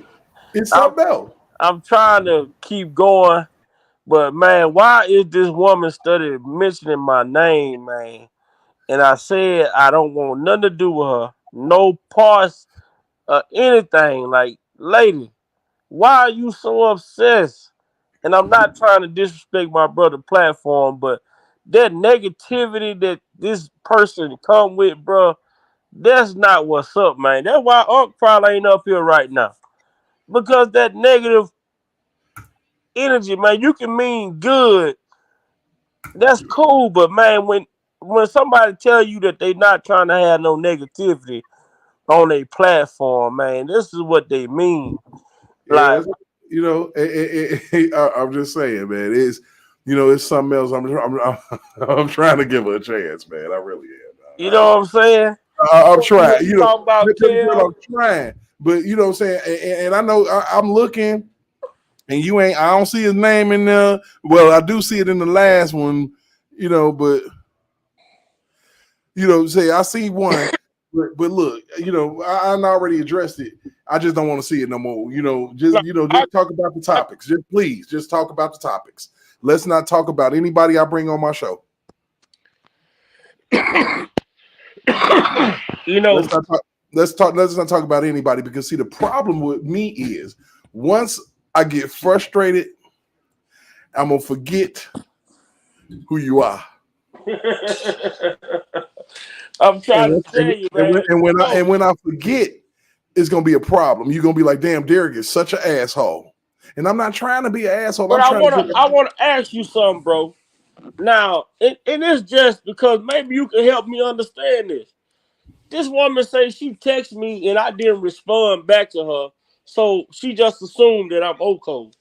That's the shit. His phone might have died, or sometimes people get in a position. I mean, you can't. I mean, am I obligated? Is my question. You're not. I mean, you're not. You're not. I mean, and that's just true. Okay. If I blocked you, then what that mean? I'm not trying. I don't. When you come on my platform, or anybody, you see my introduction that I play. My second video say, "Welcome to Vic Wild Opinion." Any negativity in the chat will be hidden or blocked from this channel. And I don't discriminate when I say that. I mean any negativity. So I don't want the negative conversation to come in between the message that we try and put out. And like I say, on my page today, I don't know if you was there, I asked the lady, do you feel you need to apologize? Are you going to apologize for the disrespect? She insisted that, I'm okay. And me and you, Derek, have had the same conversation when we say, well, it's possible that we can't say it's not a possibility that someone presented a fake identification and so happened to probably have sex with someone based off of this fake identification. Is that saying that this person is guilty? No, it's a mistake of age. Yeah, we've been sitting here campaigning for 5 years about these people lying about their age. But and I'm gonna ask you a question, and I'm sure you can answer. We got Lex on here. What's my stance when it comes to the Dolphin Hotel in the California incident? What's my stance on it? How the hell you gonna sit up here and say you got herpes in California when you said that you had sex prior to that in Miami? And if that's the case, that's where the initial exposure happened. Right, but then we have got to the point to where we say, I've been saying I don't think nothing happened at the Dolphin Hotel. Mm-hmm. Then and my reason for saying nothing happened at the Dolphin Hotel was simply the text message when the mama said this man has spent 20K on you and you still haven't gave him no coochie. So when she say you still haven't gave him no coochie, that's in context of you have never gave him no coochie. Right. Mm-hmm. He done spent 20 racks on you and you ain't gave him no coochie. You better cry some crocodile tears. Hey, bro, she didn't say you ain't gave him. She said you still haven't gave him no coochie. What you need to do is act like you lost your ID so both of y'all can look for it together and then you can miraculously or he can miraculously She said you better find cry big crocodile tears. so y'all can find it together. Ridiculous.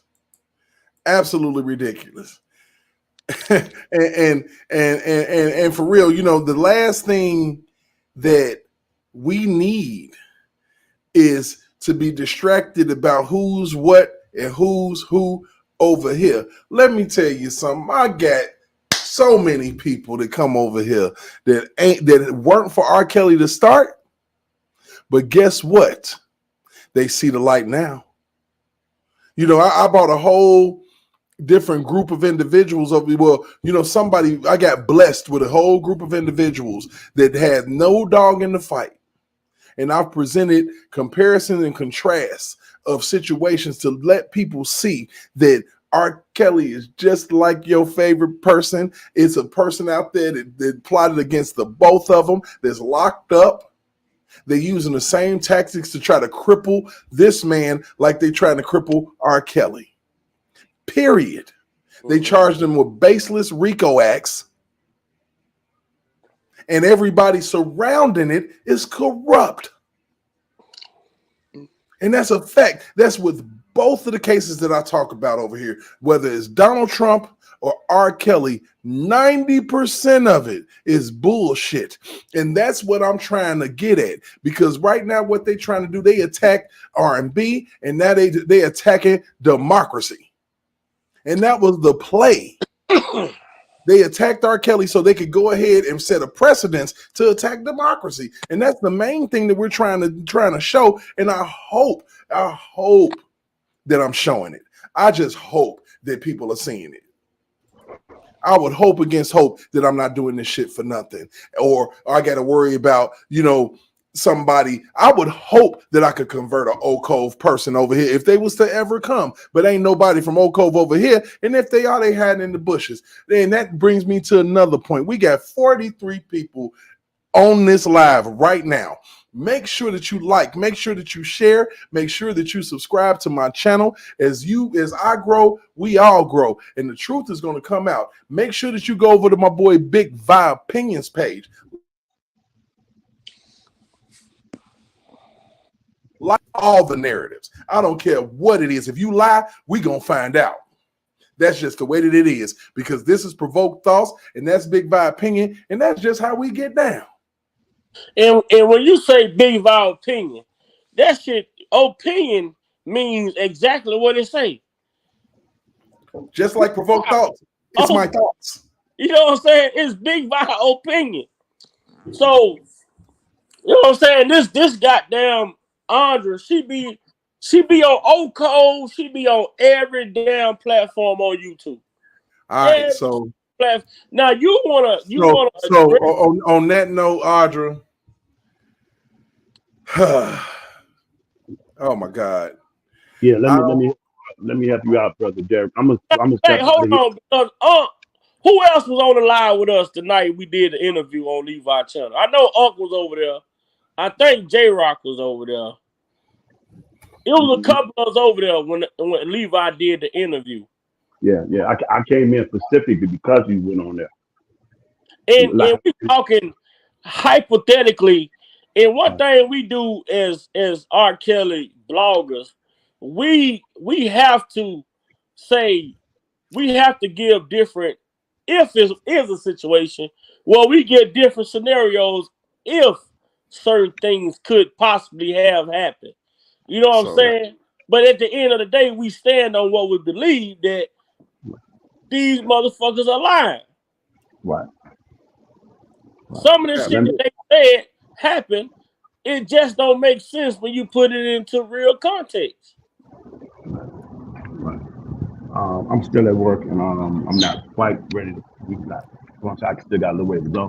I just want to step in right quick because I was trying not to come on, and I would never disrespect for both platforms. But let me say this for everybody in this chat that may have heard me and maybe not heard me clear.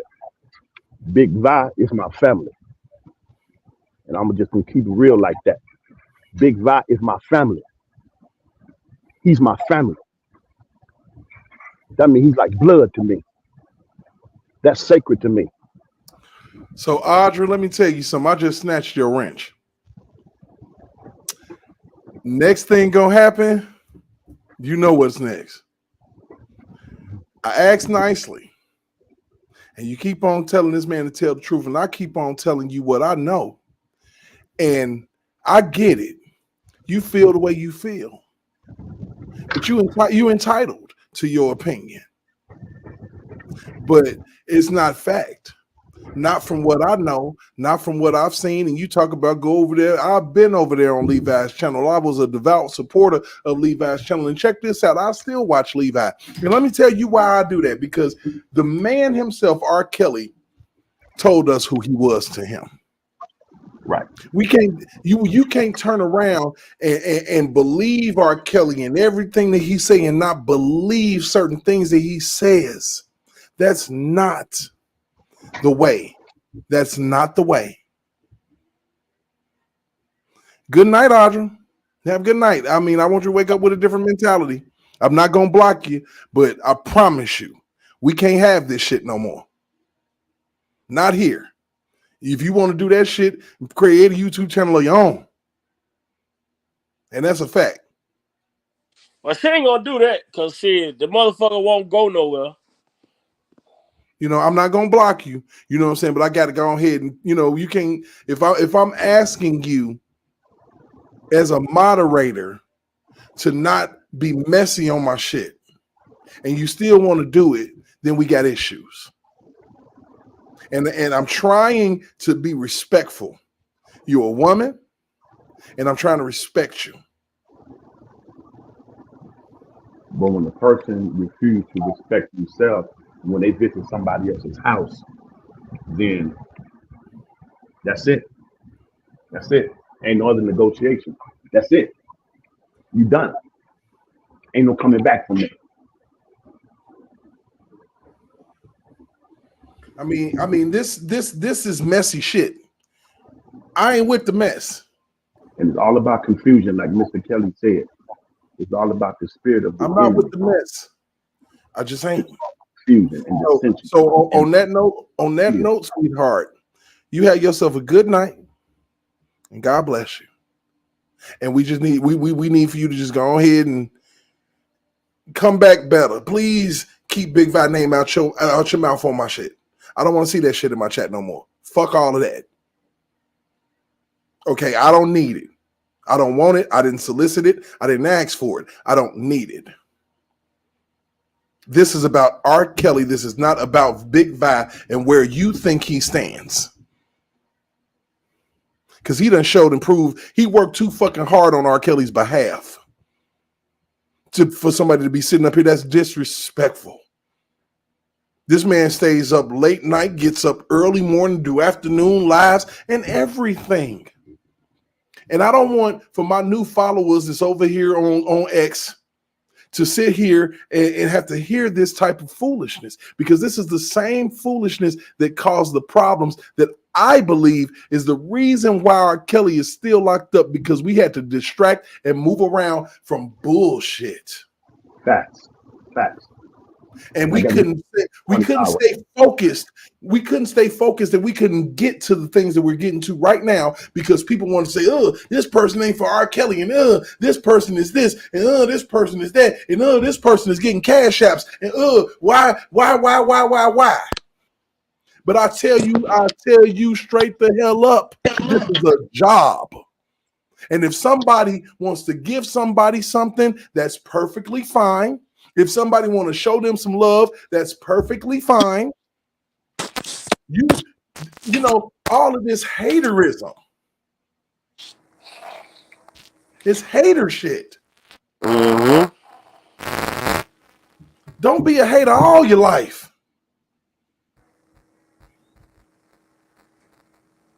You ain't gonna see Big Val over there on Oko. You ain't gonna see Big Val over there kicking it with Larry. Just because Levi was over there with Larry talking to him and somebody talked to him on his platform don't mean, look, damn it, that don't mean nothing. It's simple, man. The shit is simple, bro.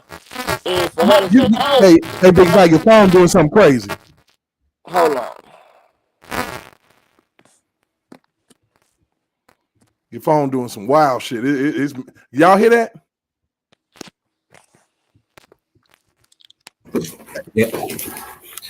Yeah, I heard it. Yeah, your phone doing some crazy shit. Man. That's that anger. Your phone done get hot because your blood pressure up. Yeah, either that. It was. Oh shit! I'm sitting over here sweating. Man, and I don't want to get upset, Audra. I want you to come back. But the thing of it is, you got to come correct. You can't be out here fucking off my channel. You know, how about now, dear? You better. You good? Yeah, but you see who is the bone carrier. You see the bone carrier. That's a person. Audra is a person who keep up shit, who go from platform to platform, carrying other bloggers' names to other people's platforms, and this is who keep up the shit. See, I see trying to. Oh, Miss Angie even called you. Angie can't call me out. Can't a motherfucker on YouTube call Big Val because Big Val speak his mind. I don't borrow my fucking thoughts from nobody else. These are my thoughts. So can't nobody call me out on me speaking my mind. That's the problem with a lot of these people on this YouTube shit, bro. These motherfuckers get on YouTube and YouTube is their life. YouTube is their personality. YouTube is their anatomy. And they don't understand that some people on YouTube is on YouTube, but they are real people in real life. Yep. Hey, check it out. I need 11 more. I need, ooh, shit. Hold on. I need more than that. I need, hold up, some swole up. I got 36 likes and I got 49 people in my chat. I'm gonna need them likes. Please like my channel because that is how we get our exposure. That's how people know that we out here and we doing what we doing. If we want to expand this thing and we want to start up this movement, like I've been saying and what's in my song, you got to like, you got to share, you got to subscribe. We got 51 people in man. Watching. Hey, you remember they used to have town hall meetings. I remember when it used to be, honestly, bro, I remember when it used to be debates. R. Kelly side versus Team Truth, Oko. So how could you now come back and say, well, this is that? You never see me a part of any of them motherfucking debates. Never. But if you not now, if you sit here and say, well, you know, you can see some shit like that. But one thing I do know, my stance has been since I started speaking is that I would never fuck with Oko. I can vouch. I can vouch for that. Like I said, me and you done set up for hours, bro. And you ain't never we done talked on the phone, no live, no nothing, just chopped it up. And you have never, if I even had an inkling that you was against R. Kelly, I would have never, bro, you know me by now. You know me by now. There, bro, I wouldn't even travel the way I do. You ask these people, bro, when I'm in these cities, man, I'm pulling up on people. People pulling up on me, however it may go. But one thing they gonna tell you, man, when I see this dude in person, man, he the same dude that you hear on the YouTube. Don't nothing change. This shit ain't fake with me. Hey, Unconditional. You are now a moderator. All right. Now, anytime you got this same woman, Audrey, now, you got into it with Skylight. You done got into it with it.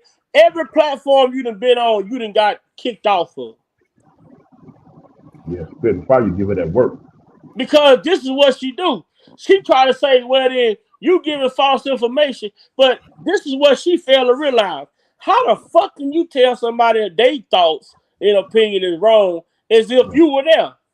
Right. Hey, Kilroy girl, you're a mod now. All right.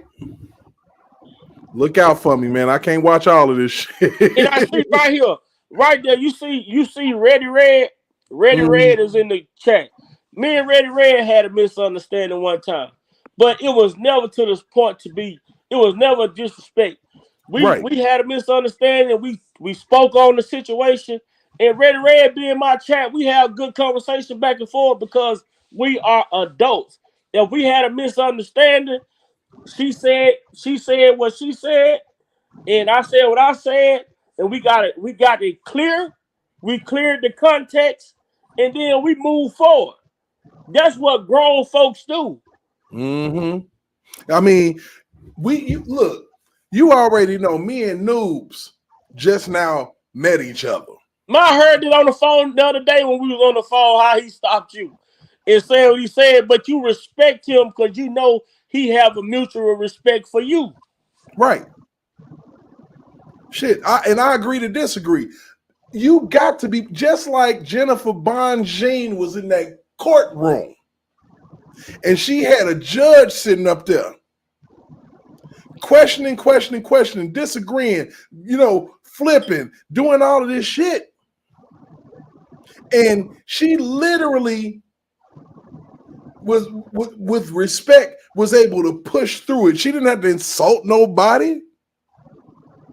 She didn't have to do anything but what she was doing. And the thing about it is, we don't want to do that. We want you to come in here and we want you to get the information.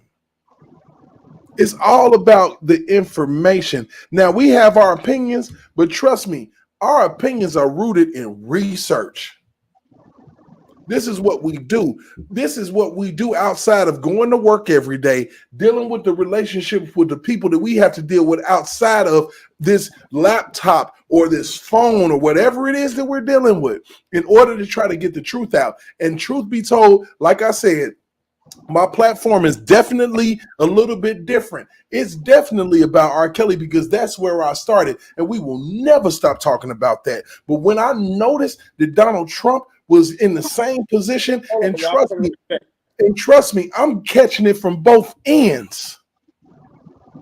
I got people talking shit about me about R. Kelly. I got people talking shit about me about Donald Trump. But you know what? I'm going to keep it respectful because I'm going to tell you like this with all due respect. That's the only way we're going to get this shit done. We have to listen to other people's opinions because you have to stay sharp. How you going to be able to combat any damn thing if you can't combat what people got to say?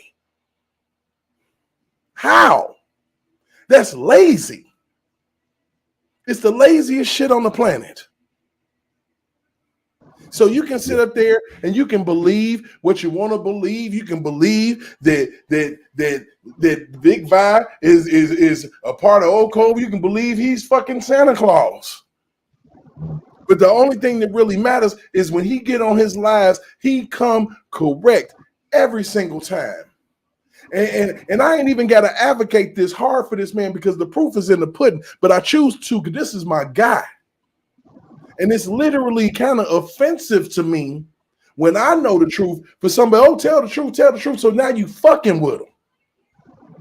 Yeah. Here's the thing, Derek. Even the word says this, and I agree with what you said about, staying sharp, so you can be able to debate. But here's the thing that people got to understand. The word of God, the Holy Scripture says, don't even try to reason with a fool.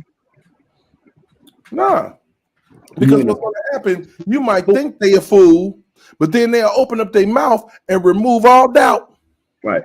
Listen, the word says it very clear.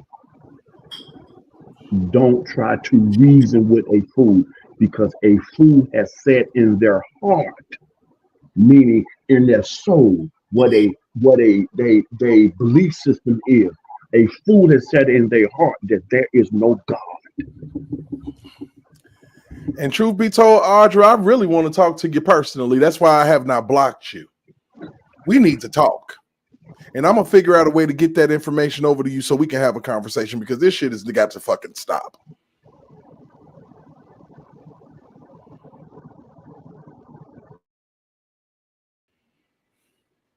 I'm talking about, that's what I mean, Ready Red.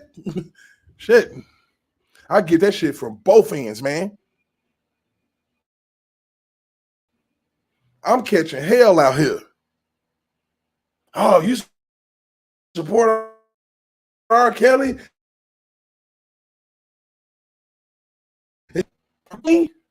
Because I see injustice and all you see is what you want to see, because CNN told you to see it that way. MSNBS told you to see the shit that way.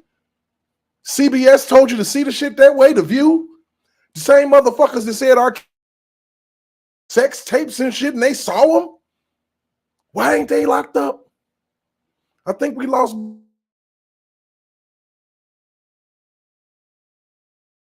They both done fell off, man. But anyway, man, I'm very, very appreciative of stuff, man.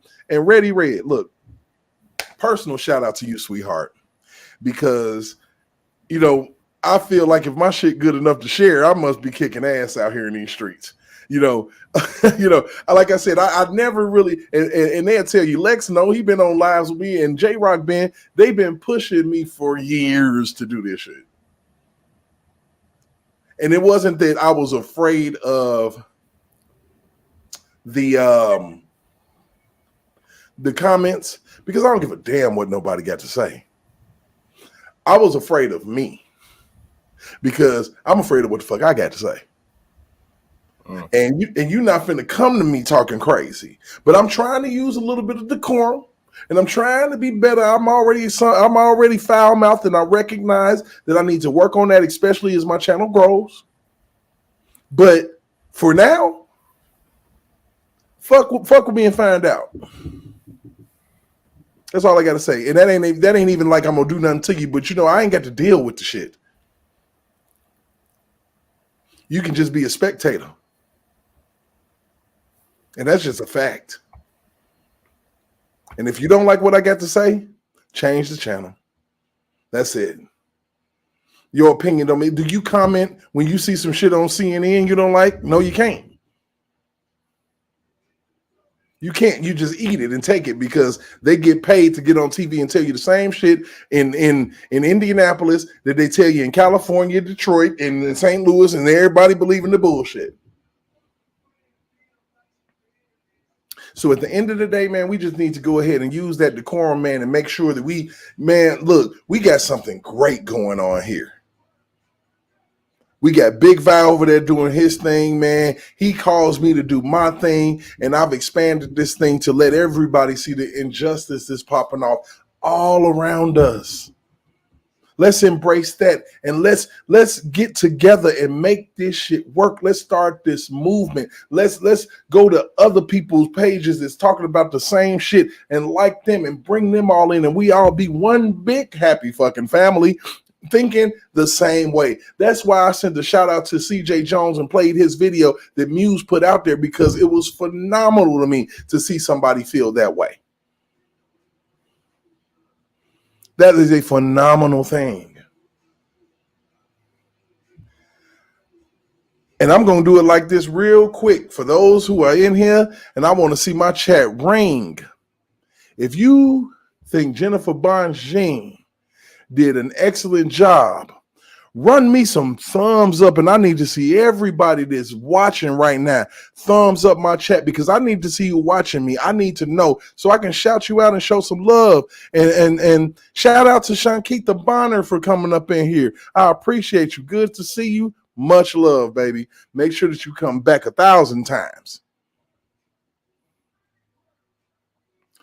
Seriously.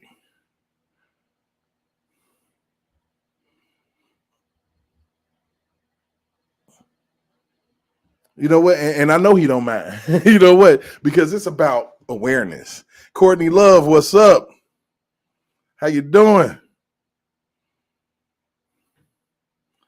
You know, and like I said, you know, and this is hard work, man. You know, it's a lot to come up with topics and be able to converse and and do this shit over and over again and not get boring and mundane. It's tough, man. J Rock, you know it's tough. Lex, you know this shit tough. Yeah, it's tough. This shit ain't easy. I know, and people still asking me about my channel. When you gonna have one? When you gonna have a channel of my own? You know, and the reason why I haven't done it isn't because that I don't want to do it, but I want to. If I do it, I want to make sure I do it the right way. You know, Yeah. You see, I had to come correct. Right. I couldn't. I'm like I ain't about that play.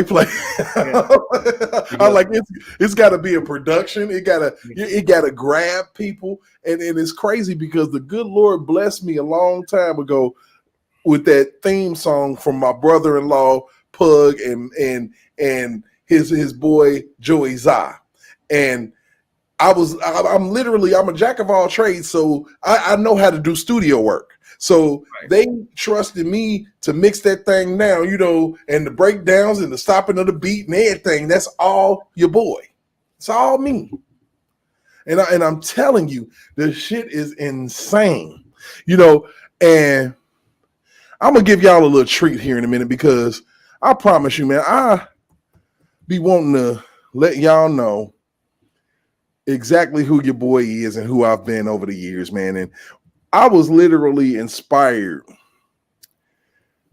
in my impromptu singing career when I was younger, in my 20s, because I used to sing a little bit. Everybody know it that's been around. I used to do my thing. And let me see. And I actually had an opportunity. I met a lot of people, man. You know, to name a few noteworthy people, when I was in Georgia, I met Usher. I met Big Boy, Andre 3000 in their studio in Aquemini Studios. I actually did a show with Gucci Mane and smoked with Gucci Mane, got high as shit, went to the studio with him. All of that, man. I mean, and it's amazing that everybody is just regular people, man. It's just regular people, man. Ain't you know, they want to live their life and you know and do their thing just like anybody else, man. Without any type of bullshit, without any type of foolishness. So, you know, just to kind of give y'all the gist of who I am. I used to sing and I used to write songs and I wasn't that bad at it, man. I was actually pretty cool. And I can go to YouTube because my shit's on YouTube too. And I don't know why I don't share it. You know, maybe I'm shy when it comes to that shit. But if y'all want to hear a song, I'm gonna give it to y'all and I'm gonna let y'all tell me exactly how y'all feel. Is that cool? She said, play that shit. Let it fly. Let it fly. All right, my niggas, we gonna do that. I'm filibustering right now because I'm hovering over this fucking play button. I'm out here playing, you know, and I shouldn't be shy because you know what? Let's just be honest, man. I go to karaoke every fucking week, and I keep my knife nice and sharp, bro, because you never know. It might be a wedding, it might be a funeral or some shit that I might have to do. So I'm gonna let you know this song I did for my brother-in-law for an album that he was working on, and it was an album called Street Gospel because you know sometimes you need the gospel truth about what's actually going on in the streets. But you know, me being on some R&B shit, I had to go ahead and get my R&B on, but it's funky. It's nice and funky. So Yeah, I'm gonna go. You said the name of it called Street Gospel? Yeah, I'm about to show you. I'm about to pull it up right now. Bro, you know what that almost sounds like? It almost sounds like, you know, the title alone is kind of giving off the vibes of Dave Hollis's first solo album called Ghetto Hymns. Okay, yeah. So here we go. And Pug is my brother-in-law. Lady Lex is Mike Lot, man. They some hot individuals. And this is your boy, Provoked Thoughts, aka Derek Jones, giving it to you raw. Hold on, we're gonna do that shit real quick. Let me pause it because I want y'all to get it out. How about it? So we're gonna Get me faded when you look at me. Body looking so sexy. Sweating just like a fiend. Superstar in the movie scene. Shorty swing down my crib. Shorty ain't got no kids. Girl, best believe I'ma put one in your ass tonight. You got me straight tweaking, baby. Girl, I can't control myself. Somebody go call a doctor. I think I might need some help. Ooh, girl, you really twerking something. Looking at me like it ain't nothing. Ooh, girl, I'm about to have a fit. Go ahead and do the damn thing, cause that's my shit, shorty, come on. I like you when you touch me like that. Come on, ooh, baby, like that. I'm going half crazy like that. Baby, baby, baby, like that. I like it when you kiss me like that. The way that you lick me like that. Oh, how I love the way you look and bounce. Now take your clothes off for the second verse. I'm on. I love the way you look in Prada shoes. I styled with the natural leather Gucci suit. Baby, when I get a hold of you, can't be held responsible for what I do. Got a nigga sweating like a hooker in a pulpit. I made my money to give me more cause I enjoyed it. Hey, let me rub your body down and take a trip home downtown. I know you like girl, that, baby. I like it when you touch me like that. Come on, ooh, baby, like that. I'm going half crazy like that. Baby, baby, baby, baby, baby. I like it when you kiss me like that. The way that you lick me like that.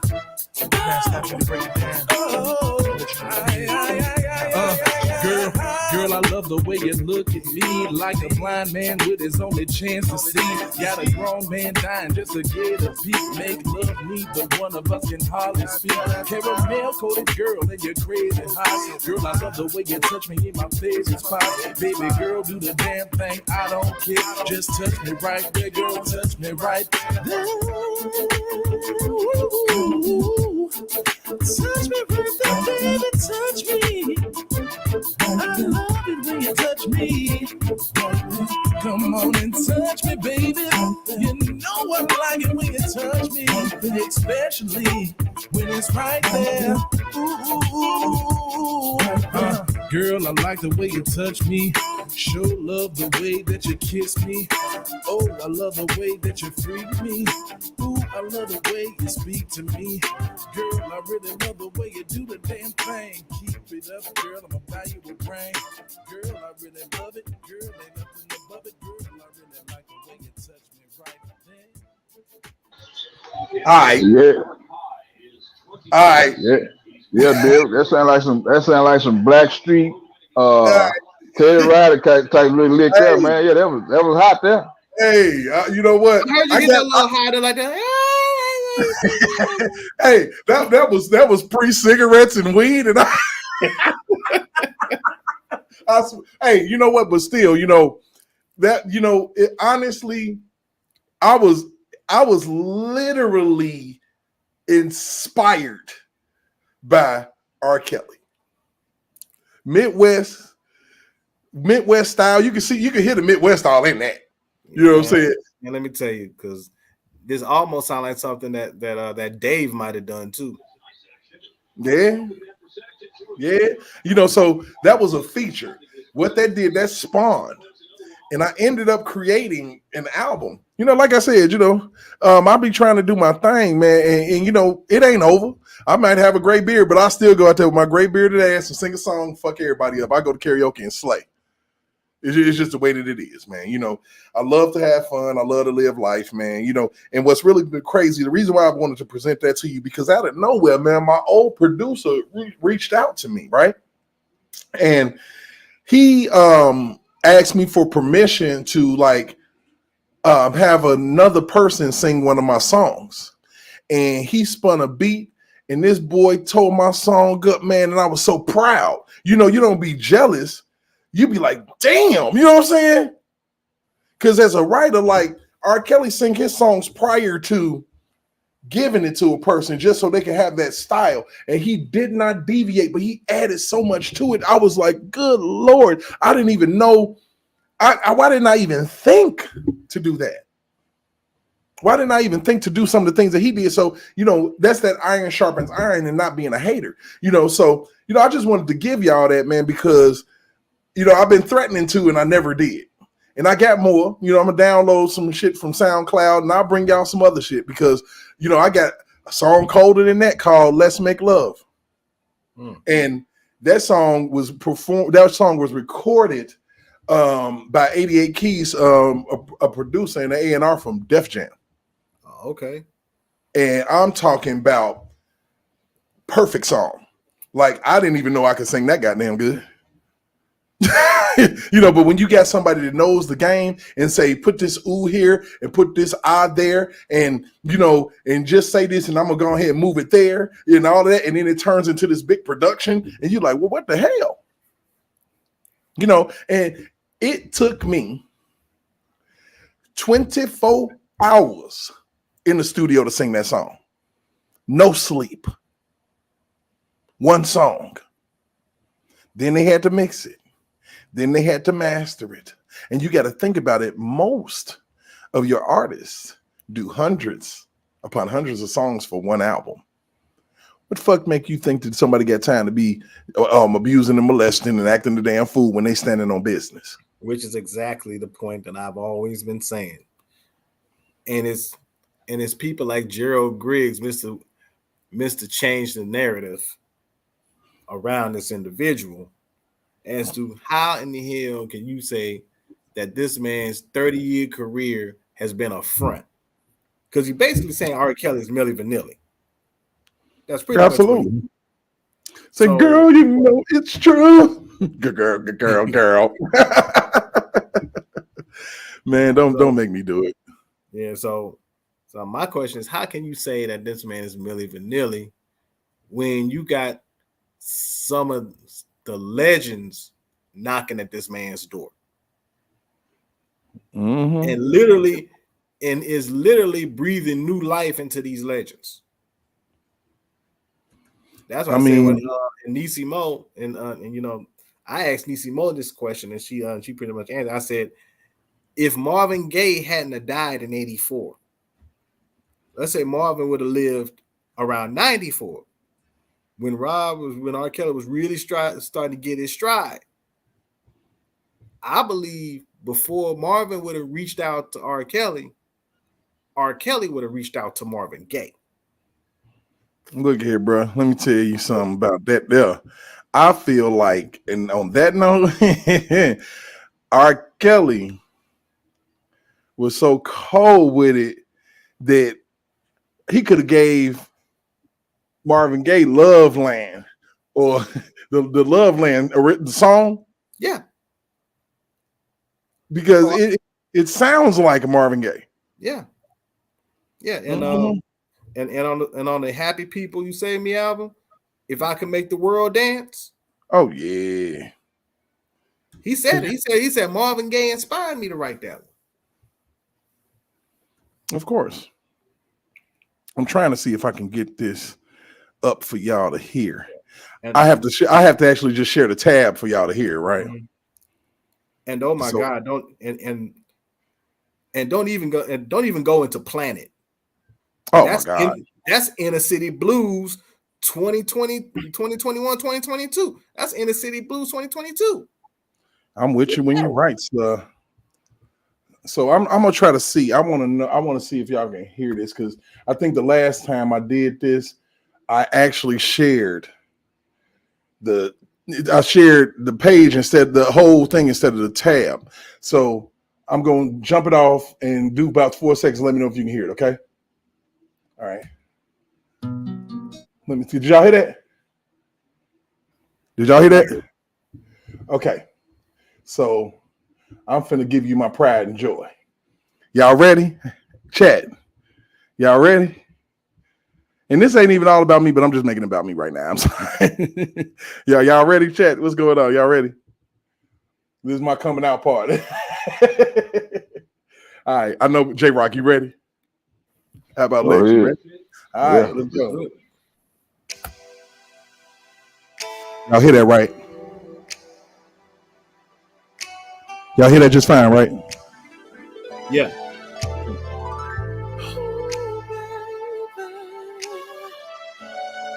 Let me talk to you. Yeah, baby.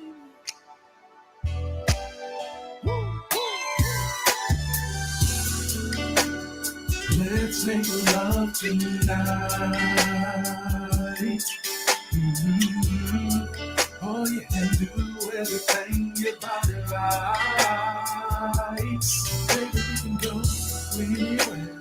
Go anywhere you wanna go. Just as long as I hold you tight all through the night. Oh, yeah, never let you go. There's a few things I had to get off my chest. Don't you know that I love you so? Never let you go. So let's put this bullshit to rest. Yes. And now it seems that it all worked out. There's no doubt in my mind we can make it. So come on, baby, let's celebrate the love we have. Get your clothes on, we're going now.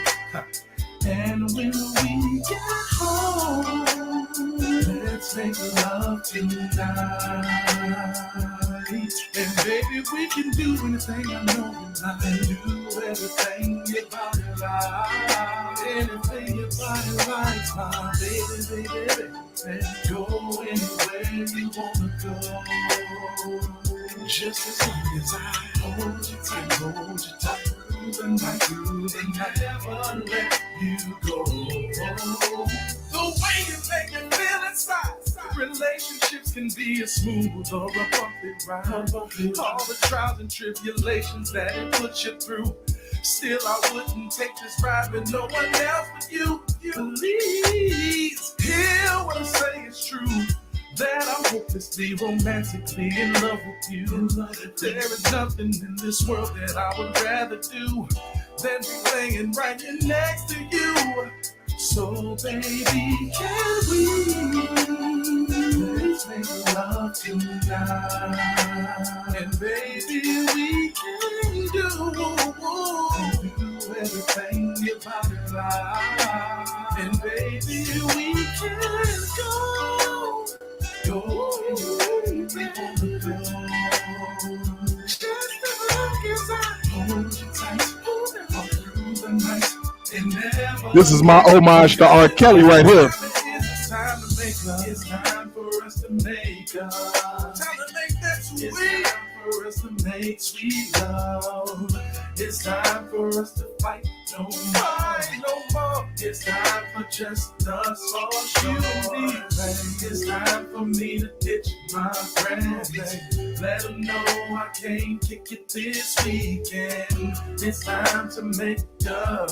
Here's a night which is made for us. So baby, can we let's make love tonight? All I've been thinking about is making love to you, my baby. And do everything your body likes. We can go anywhere that you wanna go, my baby. Go anywhere you wanna go. Just as long as I hold you tight, all through the night, never let you, and I will never let you go, let you go, let you go, let you go. And love tonight, oh, baby, I promise, baby, and do that I will do about it. Everything will satisfy you tonight, my baby, baby. Go anywhere you wanna go. Can I hold you tight, baby? Oh my God, that's crazy. That sound a little bit like old Basic Black. That old boy used to sing, lead singer for Basic Black. Hey, that is crazy. I remember that. Hey, I'm gonna ask you this question, man. You sure Methron didn't get a little bit of this? No, hell no. This is all me. This is all your boy, man. You know what? And I wrote every word, every single word. You know, I can't take credit for the track. That was old boy from Def Jam. But That's my pride and joy right there. Man, you know how many times I done played that for a female? I'm like, Kales, I got a baby. No, I ain't got no babies, man, but damn. You know, hey, you know what? Actually, this song is old. It's roughly about 14 years old. But it could go today, I think. Look, it can go today. This song could have fit right around this song could have fell right between 1995 and 98. That song would have fell right. It could have fell right in the middle of that time frame. I kid you not. So a little history on that. Like I said, I was working with Def Jam, right? And they literally had that song and they was shopping it to Charlie Wilson, bro. I don't know what happened, but you know, hey, it's mine to play. You know what I'm saying? And I ain't gonna get no copyright strike for my own shit. So, you know, it's all good, man. I'm telling you, it was so much fun doing it. And as you can see, I got a little list of some stuff that I worked on, you know, but that's one of my favorites. I promise you, that song right there is freaking crazy. And hey, Only Queen, jump on. Were you here? Did you hear that? I need to talk to me. You know what I'm saying? I can see why. What you see why what? I can see why that would have been one of your favorites. Man, that's all crazy. And you know what is funny, because I can remember, you know, like R. Kelly can tell you about what inspired him, right? So I was actually signed to this little record label that was under Def Jam South called Iron House Records, right? And at the time, you know, I'm still shopping some of my old shit, like the song that I let y'all hear before. You know, so I'm still trying to, you know, along with some of the other stuff that's on this list, I'm shopping it. And so one day he was like, man, 88 Keys coming, you know what I'm saying, to the spot, you know what I'm saying, or whatever. So I messed around, you know what I'm saying? He heard some of my stuff and he was like, look, I'm finna give you a track. I'm gonna give you one opportunity to write a killer. He was like, and if I like it, I'm gonna record you. If I don't, you can forget about it. So I go home with the CD and I'm literally tweaking because the pressure, you feel me? So I'm sitting up there and I'm praying to God. I'm like, God, please help me get this off my chest. If you noticed at the beginning of that song, it says, there's a few things I have to get off my chest. That was how this whole song started. And the words just flowed from there. You know, it's damn near so good I want to hear it again, but I ain't gonna do y'all like that because, you know, it ain't about me. This is about injustice. But we'll do that shit another day. You know what I'm saying? Nisi, let me drop a link. And like I said, I want to send another shout out to all my people that is on X and hanging out. And I got, you know what I'm saying, 9 people over there. Like, oh Lord, it's moving. We're moving, baby. So, you know what, Derek? It's a quick question I have. You know, I want to bring up something that I feel is kind of a travesty. Years ago, I know, you know, that there's a singer by the name of Big Bug, right? Oh yeah. Everybody know. If anybody don't know who Big Bug is, there was a group back in the day called Today. Oh Big yeah, Bug was a heavy set brother. Well, I thought you was sugar and spice. And you want to talk about that? I personally think that this dude could have been this generation's Luther Vandross because he had that kind of talent. As far as that, he had the makings of kind of that voice.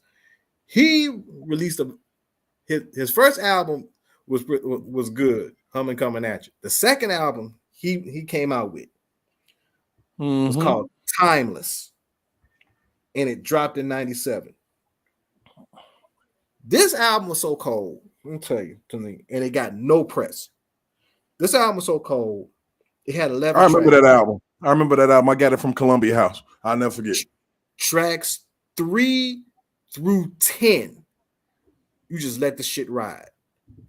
If you got that significant other at the house, from tracks 3 through 10, you just let it ride. That's how cold that shit was. Teddy did some production on it, and I was pissed because that album, that at minimum minimum it was gold. Minimum. Yep. It really truly was a platinum. I really believe that it was one of his best works, because on track 3 he said welcome to Bub's ballads, and from 3 through 10 he just dropped ballad after ballad. It just all got of them stank. bangers. Yep, I'm telling you. And like I said, I have literally been, I don't know why I consider myself being shy when I jump up and do lives, and I ain't shy about that, and I jump up and sing. I don't know why I feel the way that I do about recorded music. I'll be like, you want to hear it? And I'm wincing. I'm like, you know what I'm saying? Do you like it? But I appreciate everybody's, feeling it, liking it, whatever. And, you know what I'm saying? I have more, I actually want to get back into writing again. I don't think I want to do the entertainment thing because, I got sour grapes because of how they do people. And one of the main reasons why you're listening to me now and I'm not out there on tour is directly because the industry is corrupt and nasty. And they literally put you in that position of how bad do you want it? What are you willing to do to get it? And it's just one of those things where you have to choose salvation over condemnation in the lake of fire, because if you got a conscience and you know what's right from wrong and you do wrong anyway, your karma gonna be 10 times worse. So I'm not finna sit up here. I don't want it that bad. And and of course I've had to deal with life on a regular, on a regular stage, but I would rather have that and have my dignity than to not have nothing at all. Well, I'm gonna see if I can get you an AZ on a hit to get. You say what now? Oh no, duet? What? No. You're not talking about the AZ I'm talking about. I don't want that heifer nowhere near me. She got herpes. No. We gonna have to sing in different mics and every damn thing. Like, bring me a mic. Cause she done spit all over the popper stopper. I can't do it. Not at all. I'm gonna have to get y'all on a video together. Who, me and AZ? Oh shit, no. So what? I can get a Rico next? Shit, hell no. Hell to the no. Her voice can't compare to mine. What the fuck you mean? J-Rock, you gonna be the producer. J-Rock ain't going either. J-Rock ain't going either. You're gonna be the producer of AZ and Provoke. Oh. I'm gonna need you to get off. So what are we gonna call this album? What are we gonna call this project? The Shit Project. Damn. What are gonna be? Say the first song coming out is Love and Cocaine. Now the first album coming out is gonna be Shit in My Mouth. I swear, no, I can't do that. I think the next single is gonna be called Rico Love. No, you didn't walk into a moderator meeting, man. We out there doing our thing. I hit me with the size 12 shoe. Oh no, she's size 12. Hit her a little with a size 12 right in the face. Size 12. I bet you can't go back to Dubai. I bet you can't go back to Dubai. Shit. Oh hey, man, I'm in the private chat. I'm already with you, baby boy. Don't even. which is actually something, and this actually addresses exactly what you just said not too long ago about the industry. Acting crazy. Hold on, give me a second. I didn't mean for that to happen. It got loud in her shit. Anyway, my stuff usually be muted by default. I don't know what's going on tonight. We done had to go off on people, man. All type of shit, man. I had to bring. That's why I had to change the mood. You went off? You went off tonight? Slightly. For what? I done had to snatch a wrench. What? Every damn thing. What? Damn. I ain't lying. Am I lying? Nope. Wait a minute. Say that one more time. You ain't had that many people would have rent. I had 4, but one had to go. You know, Wait a minute. Him? Mm-hmm. Shut the front. I knew that was going to happen. Nah, you can't bring your ass in here dogging out my you know what I'm saying, my Mr. Miyagi. Baby, some of these people need to know their place. You can't come in here dogging out my Mr. Miyagi, man. I take that shit personal. And and they can tell you I was trying to keep my cool. And I'm like, look, please stop. You know what I'm saying? But I'm why? Why? I'm like, if I see that nigga name one more time, it ain't gonna be pretty. I'm not gonna block her as a person coming into my channel because I wanted some get right. Because you gonna get right. If you want to come over here and you like my content, and I no beef, but at the end of the day, I'm trying to run a channel here. And I'm not finna sit up here with the people, with the people that's coming in my chat and we question the loyalties here. With, you know what I'm saying? We shouldn't have to question that when we already know what the oh my God. And I'm gonna protect Big Vi at all times. I'm sorry. At all costs. At all times, I'm gonna protect him, and I don't give a damn. I can Because afford at the end of the day, you don't know him. I'm gonna protect Big Vi at all times, man. That's my dude, man. If it wasn't for him, I wouldn't even be here. He literally. Baby, Vi, Derek, J Rock, Muse, Lil Mac, Sir Miguel. There are some people you need to keep hands off, baby. Stop. I'm gonna protect that dude at all times. You're not finna come over here messing with my dude. He's so solid. You know what I'm saying? When I know I got somebody solid, and I have an excellent spirit of discernment. If it was anything off, trust and believe me. Black CEO, I forgot about him. Y'all leave these men alone. Leave these men alone. Stay in your place, women. God darn. Know your place. Once again, and I know some people in here don't know what the fuck old Cove is from shit. But Big Vi ain't it. Okay. Whatever, He ain't never been it. And for those that don't even understand and don't get this misunderstood. Don't ever get this misunderstood. Vi is never Old Cove. Vi don't even conversate with Old Cove. Vi don't have Old Cove in his chat. And he's a drama-free cat. Drama-free. I mean, and we try, but of course we know that this is something that people are fully invested in emotionally and all of that, and I respect that shit. No, some things are not even emotional. There, you give the benefit of the doubt. But however, at the end of the day, you can't sit up here and cause discord and confusion in this core group. It ain't never gonna happen. It will never. It ain't going down like that. We didn't start like that, and we're not gonna end like that. Leave people the hell alone. Shit.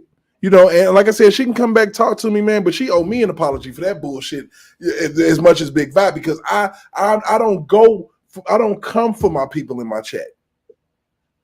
I just don't. When have I ever done that? When have I ever done that? And I know she's probably unapologetic. She's gonna feel when she jumped off when I snatched that wrench.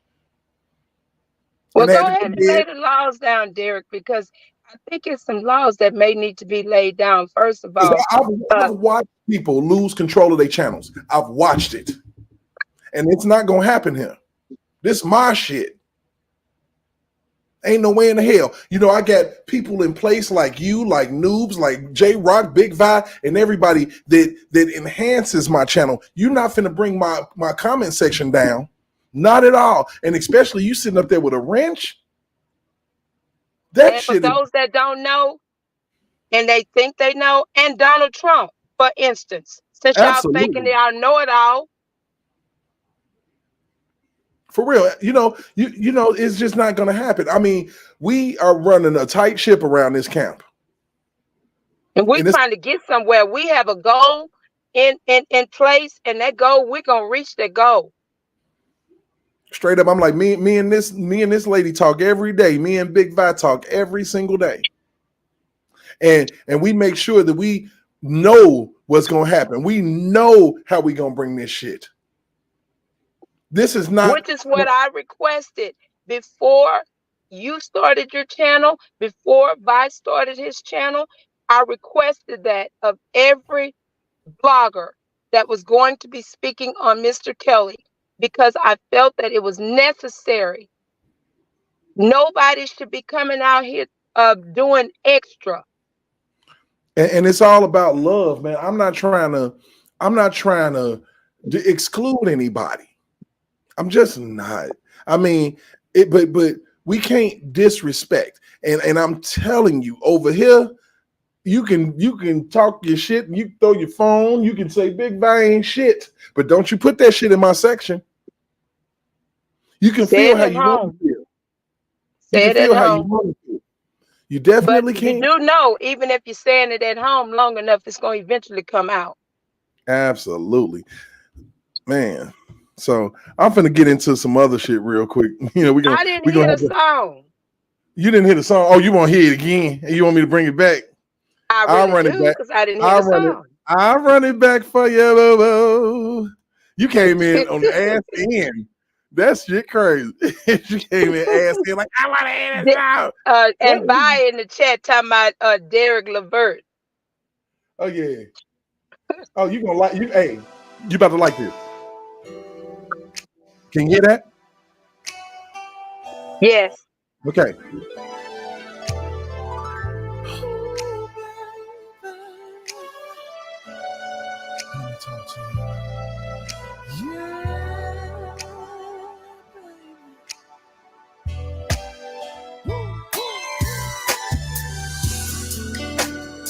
Let's make love tonight.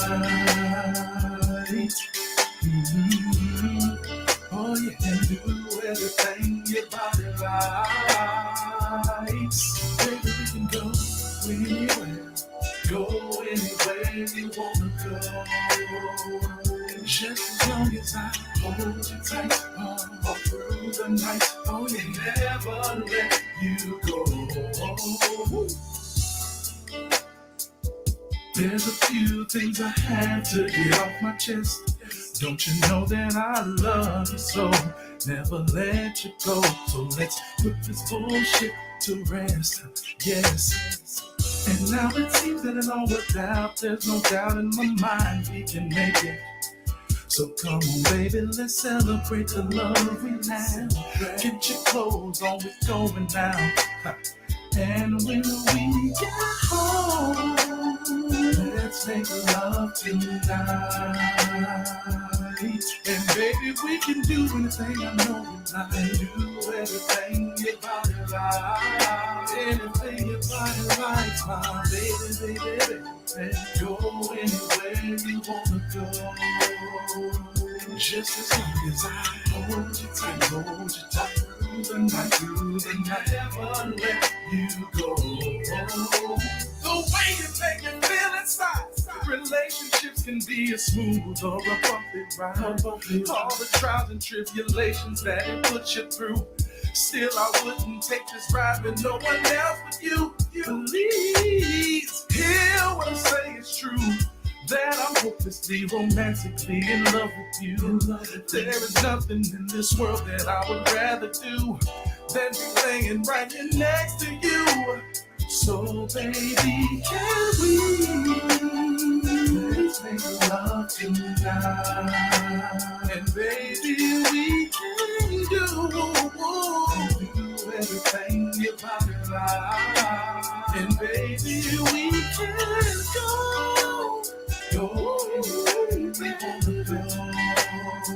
just as long as I hold you tight, all through the night, and never let you go. Girl, you know what time it is. It's time to make love. It's time for us to make love. Time to make that sweet. for us to make sweet love. It's time for us to fight no more. It's time for just us for sure. It's time for me to ditch my friends. Let them know I can't kick it this weekend. It's time to make up to the night which is made for us. So baby, can we? Let's make love tonight. All I've been thinking about is making love to you, my baby. And do everything your body likes. We can go anywhere that you wanna go, my baby. Go anywhere you wanna go. Just as long as I hold you tight, them all through the night. And I will never let you go, let you go, let you go, let you go. Make love tonight. Oh, baby, I promise, baby. And you let out you about it. Everything will satisfy you tonight, my baby, baby. Go anywhere you wanna go. Can I hold you tight, baby? Hold you tight. Now that is a panty dropper. Ooh, baby. Can I let you go? Can I let? Ooh, That You right done, you there. done, you done, you done pulled you an old school Chucky Booker or a Rome. You know what? Take my Hey, lady. Lex, it's funny that you said that because it did give me a little bit of them Rome vibes up in there from that Rome first album in '97, dog. Like Damn. Yeah, my can't favorite. let you go. Can't let you go. It's Oh, baby. I will never let you go, let you go, let you go, let you go, baby. Yeah, that's me. Just so y'all know. And why did only Queen up there talking about had me to produce an album? Look, I know I ain't shit because I turned around. I done came up with about 3-4 singles for y'all album. I got one. Oh shit! Don't do that! Don't do that, bro. Look, hear me out. I got one single called "Crap in the Cup."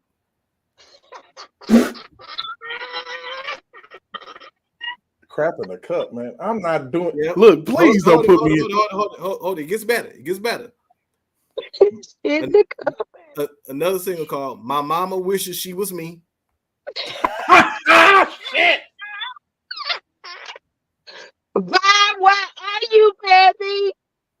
Yeah, because I need him to verbalize how he felt about that, because and like I said, man, that was something that I did, and it amazed me when I left the booth. We Like, already got the team, baby.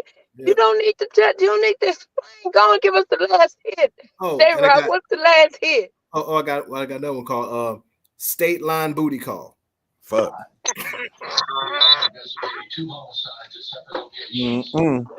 I got a bonus track for you. What's the bonus?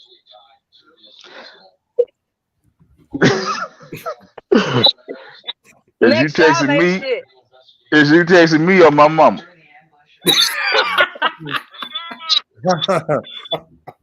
Damn. Damn. Hey, I got another one. Lex, who's calling? Me or you or your mama? That's right. Say your mama's calling for you. Your mama's calling me. Why your mama calling me? Cause she wanna shit in the cup. Why your mama calling me? Shit. I'm listening, baby. I know that's your damn mama. At the end of the day. But like I said, I hope y'all enjoyed that. I don't know, like I said, what it is about me that I'm more scared of my recorded music than just busting out and singing. Why? Yeah, be like, that is good, and you need to pursue that. That's what they say. You need to really do. Yeah. You need to really pursue that. I'm serious. But I wrote the hell out that song. I ain't going to lie. I wrote the shit out of that. The words are supersede my singing voice, I think. Because that second verse. Don't sell yourself like that. Because we already got a whole album for you ready to go. Man, that shit crazy. He said, "My mama's calling for you. Is she breathing on the phone?" It's like she's sending pictures of you in your negligee. She's a Now nasty. where is your daddy? Shit. He holding the camera. Damn. He holding the damn camera. Shit. Oh, you old? You ain't old because you like Sade. Sade on my album wall, bro. You good? Sade is in her 60s and she can still get it. Swear to God, she fine. She's still fine. She might not be, she might not be moving as Okay, fast. so let me ask y'all this here. What's the next agenda? We got to put something together. We got to put some things together in the work. We got to show the people that we're about business. I still believe in my heart that we need to go ahead and get something together, and we need to send some letters out and flood Mar-a-Lago.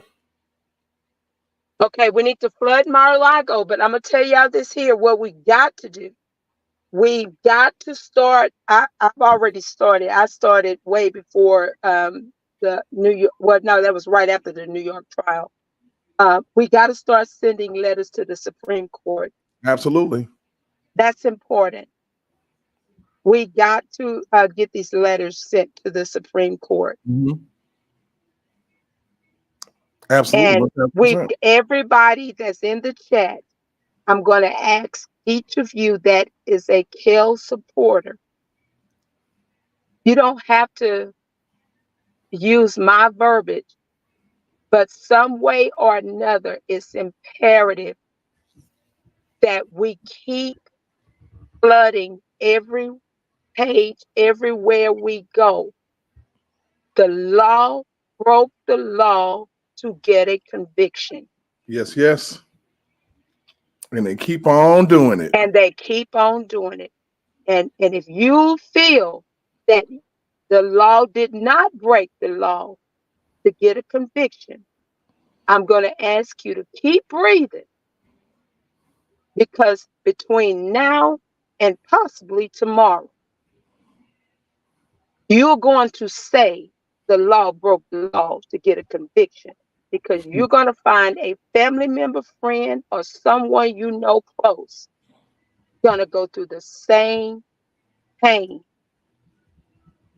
And it's unfair. And that's the only And thing it's so unfair. It show you the unfairness. It's unfair. If you're going to do something, you got to do it right. Because if you don't do it right, then it's all bad. It's all bad. And what we're saying, we're not just saying this, people. We're expecting something in return. We're expecting change in return. Because if you don't stand for something, you will fall for anything. And we're no longer falling anymore. Mm-hmm. And not to mention from that place of falling. Mm-hmm. And we cannot. And this is for all my R. Kelly supporters and all of my Trump supporters. We cannot be for justice for one and not for the other. When it's about liberty and justice for all. Every last one of us deserve it. People have fought and died in wars for it. People have died on the streets to get it. And we need to make sure that we protect it. At all costs. Because at the end of the day, we got a far left extreme group of people that want to take everything away from us. All of our rights. They want us to be dependent upon them for everything. They don't want you to pull yourself up off your bootstraps and get no job. You know what they want you to do? They want you to get a check and get some food stamps and be under their control and go to impact programs and all of that stuff. And they want to be all in your business, all in your life. They want to give you a government issued phone so they can monitor every phone call. And the moment you sell some weed and the moment you do some shit that you ain't got no business doing, they coming for that ass. And you're going to feel the injustice.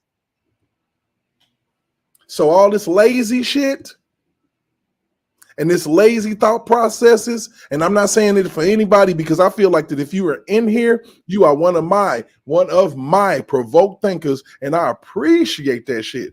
You know, I really do. I really do appreciate it, because a lot of people can't think past what they want. And you know, I would say, Miss Darlene, I'm so happy that you have stuck around and came here, because trust me, you told me how you felt.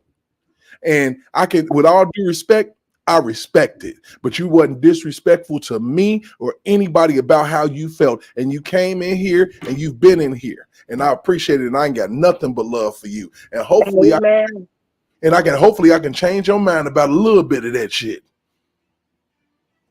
For real. You know, I just want for people to see that it's not right just because you hate someone to want them to go to jail. Because the same way we can hate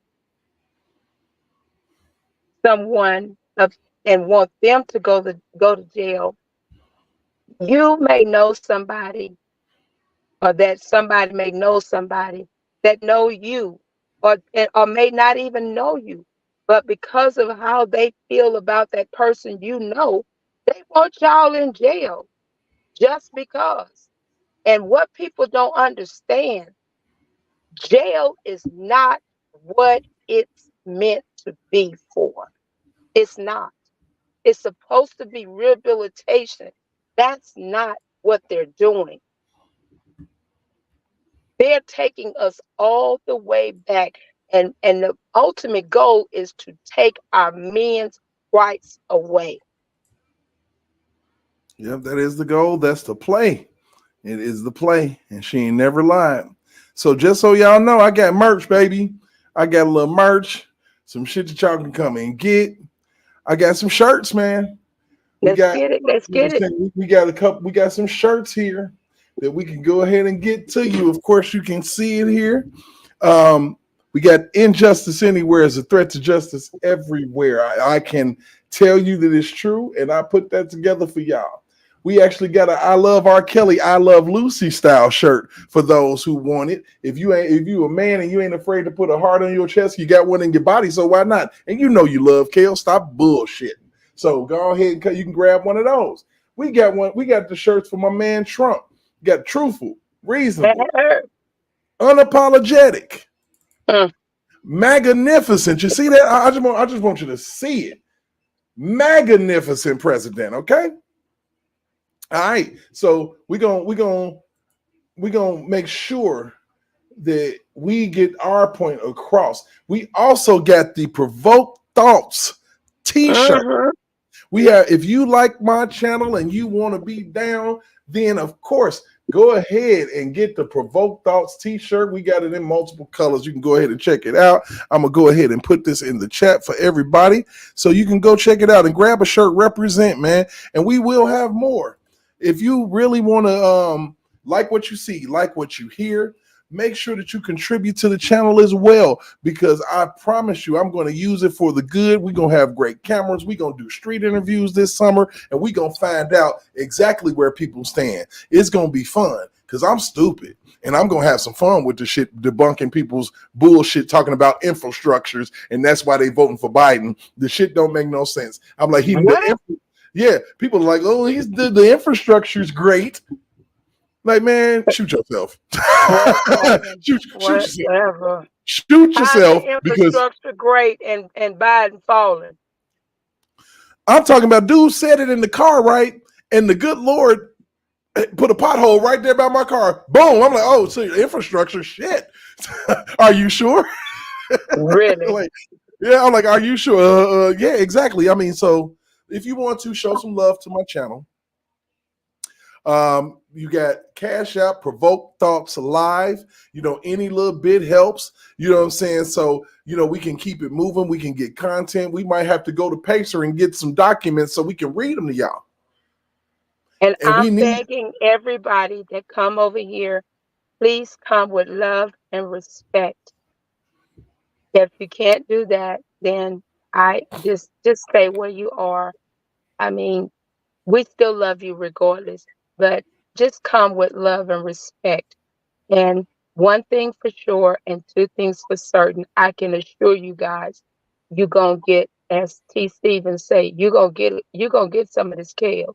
You're gonna get this kills, and y'all done fucked around and got some of this provoked thoughts and shit tonight. And you're gonna get this mega, you're gonna get this You're Trump gonna get that MAGA. 2020 You go talk. because MAGA is not a terrorist movement. How can Make America Great Again be? See, you know the we're working on, and I think that me and Nisimo talked about this shit earlier today. Contextual honesty. As we looked at R. Kelly earlier and how they said when you say teenage, how are you talking? And they cut it. And then I showed you the full context. It means a totally different thing. So if they can do they did that to R. Kelly back in 2010. They've been doing this shit forever. They did it to Martin Luther And King. it's funny you're saying that, Derek. I want to stay right there. Go ahead. If you can pull up that link that I sent you of Michael Williams. Pop it in the private chat real quick. If you can. Everybody knows Michael Williams did not work, neither did he even know. Can you put it in that J-Rock for me? Because I'm in my car. You know, the crazy thing about it, when it comes to Michael Williams, he was protecting his cousin from Angelo. And he had nothing to do with no R. Kelly. From Angelo. Angelo Clary was acting a fool on Cash Jones, and her cousin went down there and burnt up their shit on his own. But of course, in narrative flipping fashion, oh, R. Kelly had something to do with it. They took advantage of a situation, and since he's already been vilified like he's the biggest mafia monster since the fucking Penguin in Batman, this is what they the do. man literally tried to talk in the courtroom, people. He literally tried to tell them inside of the courtroom he did not know no R. Kelly. He had nothing. He said, I was on some PCP or whatever that is, and I was going for the man. I didn't know nothing about no star witness, none of that. Y'all should have been protecting your own star witness. But evidently, y'all ain't trying to protect her now because she out there getting high. You don't care about her now because she's did what y'all wanted her to do for y'all. Right. And all the rest of them. Y'all don't care about nothing but what y'all want. And that's to use us against each other. But the buck stops today. We got to stop falling for that shit. Donald Trump is racist. Donald Trump is racist. Donald Trump is you say that long enough, you'll start to believe that. You know, and I was messing people up while I was riding Uber today and shit. They like, man, he's racist. And I'm like, did you know that he had a black girlfriend for 2 years named, her name was Kara Young? Well, I didn't know that. Now you know. You can look it up if you want to. I'm not lying. So if he was with a black woman for 2 years or a mixed woman for 2 years, how does that make him racist? So what is racist? What is racist? Racist is a person who systematically and intentionally does things to hold back a people. That's a racist who believes that they're superior to everyone. So don't that sound like some of the crap that we hear when it comes to our people? I promise you. I promise you. That's what it is. All right, so we finna get into this business real quick from a girl, Nisimo. Thank you. And I don't need my ass whooped.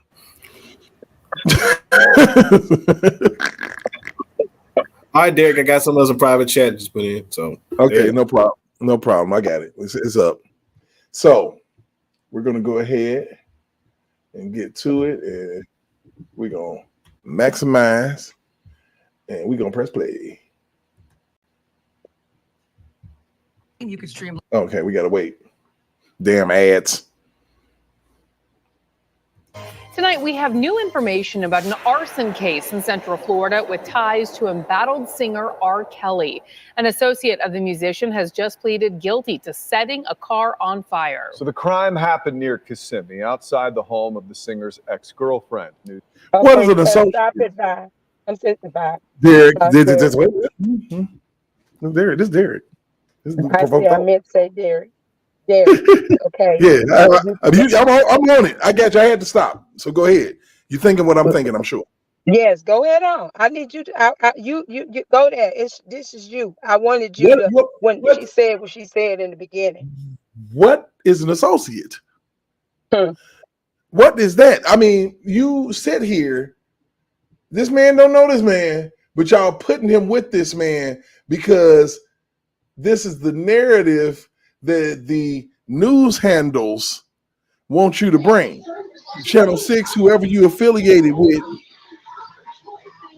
this is what your boss told you to do.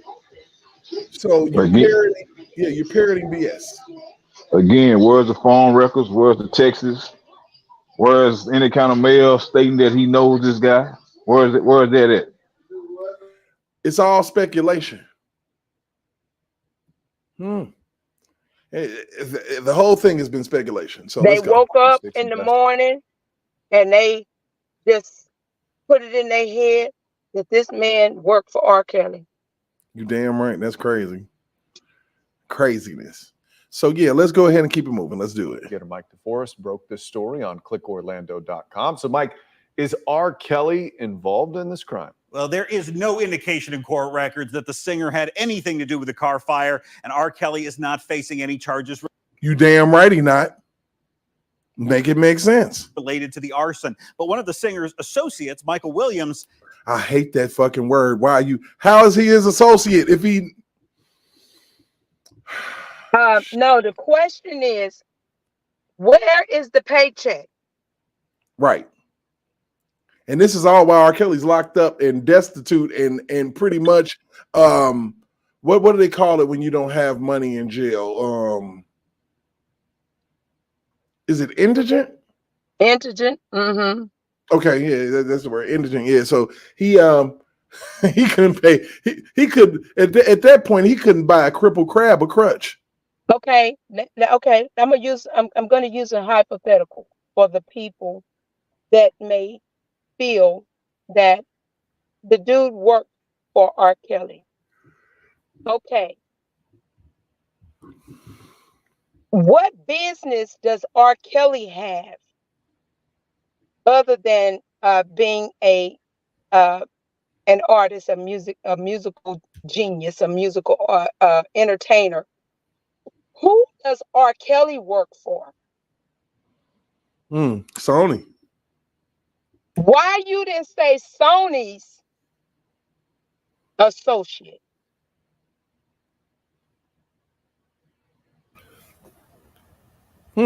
Because it's easier to pin it on R. Kelly as opposed to pinning on the corporation.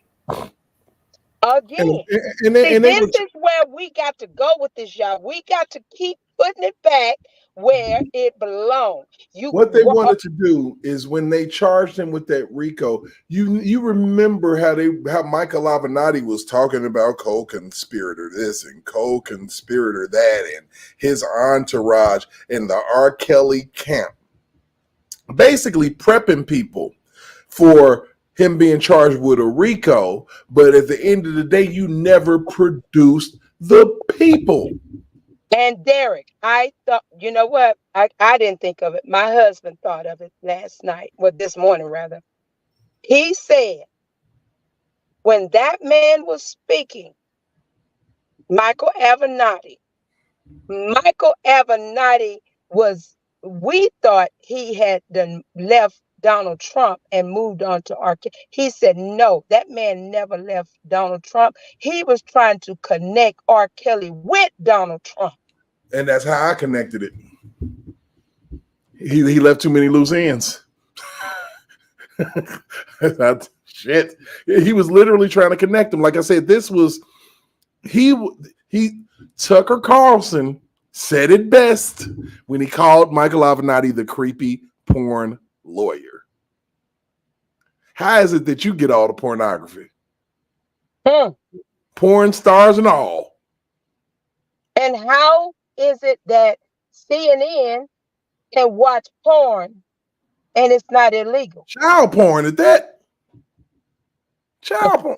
Oh, child porn. Like, you know, and there's nothing. Look, I saw the lady said, I saw the tape. It was this and this, that. And he said that you were lying. That lady, that particular lady on CNN that said that, she is one of the biggest gaslighting liars I've ever seen. All she ever does is get on the television and lie about things. Things that she saw, literally bearing false witness. It's a hot place in hell for people to do that. You are never supposed to claim you saw something that you didn't. Everybody, I'm talking about from Javante Cunningham to anybody who has bared false witness and said they saw some shit that they didn't see, because how in the hell is he so hyper aware that he's willing to videotape? But then you turn around and you don't lock doors. When you obviously doing something quote unquote nefarious with somebody that you ain't got no business, but you ain't gonna lock the door and you're gonna let the door blow wide open. You that horny, you can't even think. But not just that, Derek. You said, this man says, I'm not paying another red cent to anybody. Y'all have taken all of my fucking money. Take this bullshit to trial. Right. So let us proceed with this. Now admits to being the arsonist. At 17, I thought this is what. There goes shit mouth. This thing with the celebrity, you know. On social media, Azriel Clary has repeatedly claimed she don't even look like that no more. Like, somebody got her hostage now and ain't letting her out and ain't letting her eat. The way she looking now. Yeah, look, crack. Then look here, them crab legs ain't coming in the frequent rotation like they used to. Straight up, you ain't able to get all the goodies. Your $5,000 a month went away, and you probably and whatever restitution your ass got is probably gone. And that pipe, you got to pay for that pipe. She out there looking like Smokey McGee with some big ass goofball veneers in her mouth, looking like a horse, looking like The Mask. Man, and that's man, I'm telling you right now, she like in that Star Wars series, she went from looking like Padme to Palpatine, bro. Nah, she looked like who done it and why. Y'all should have heard Mad Pill last night. Mad Pill showed y'all. Did y'all know that her mama sent Mad Pill and his brother a message begging them to stop talking about. No, hell no. Wait a minute. Hell no. Yes. Begging them to stop talking about this hood. He said, I ain't getting up off of that ass. R. Kelly, you went into a place, you put your daughter there. You really want to be there yourself. And not, he said, I'm gonna be honest with y'all. This here Azriel, she is out here screwing anything that ain't tied down. Say, come over your house and your fish stop swimming and shit. Like, oh shit, she hitting everything that moves. Said this thing here started screwing at 12. So real quick, I'm gonna pivot because I got to show this. I got to show this face. I got to show you. Y'all see what y'all see, right? Y'all see it. I want y'all to know what y'all just did. Look at this lady right now. Look at that full face, that fed face that was eating good, and everything at R. Kelly house. Okay, he was taking care of this woman, and she decided that she wanted to turn state's evidence because she got some information from Latasha Keeby, and she ruined her own damn life, shot herself in the foot, and now she out here. She done went, like I said. These women will sit up here and go from crab legs to bologna sandwiches, and it pisses them off. Look at this swamp donkey. Look at it.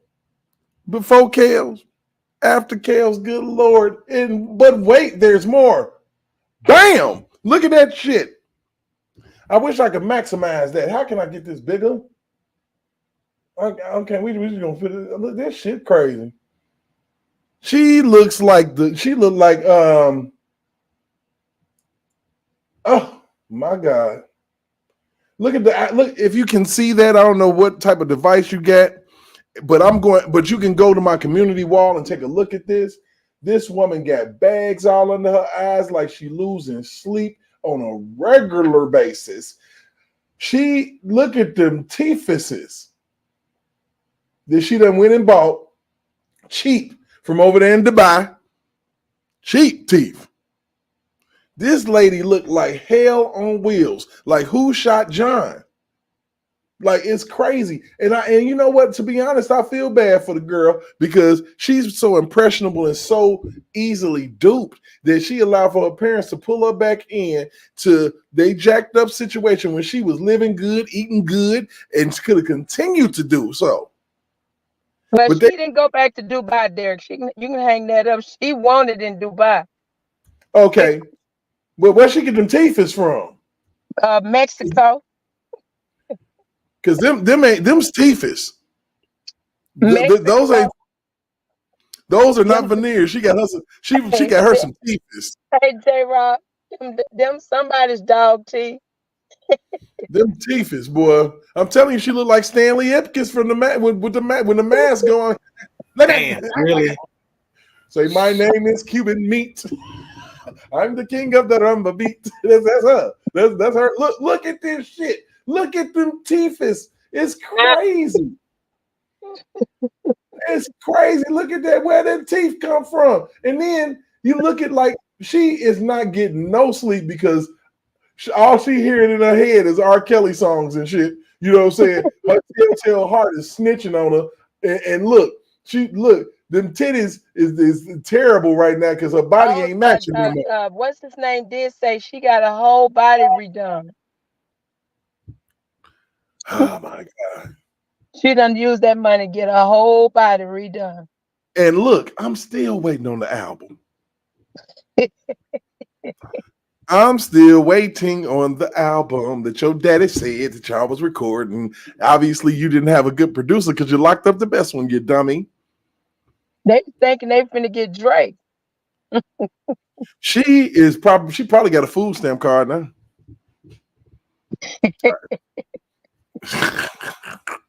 Well, can you sell me some? I'm sorry. She probably got a boy. I mean, shit. Her case of herpes is severe. She's dying of herpes. What's this in the mad pill say? No, R. Kelly ain't gave you shit. You've been passing this shit around every. I mean, she looked like she dying of it.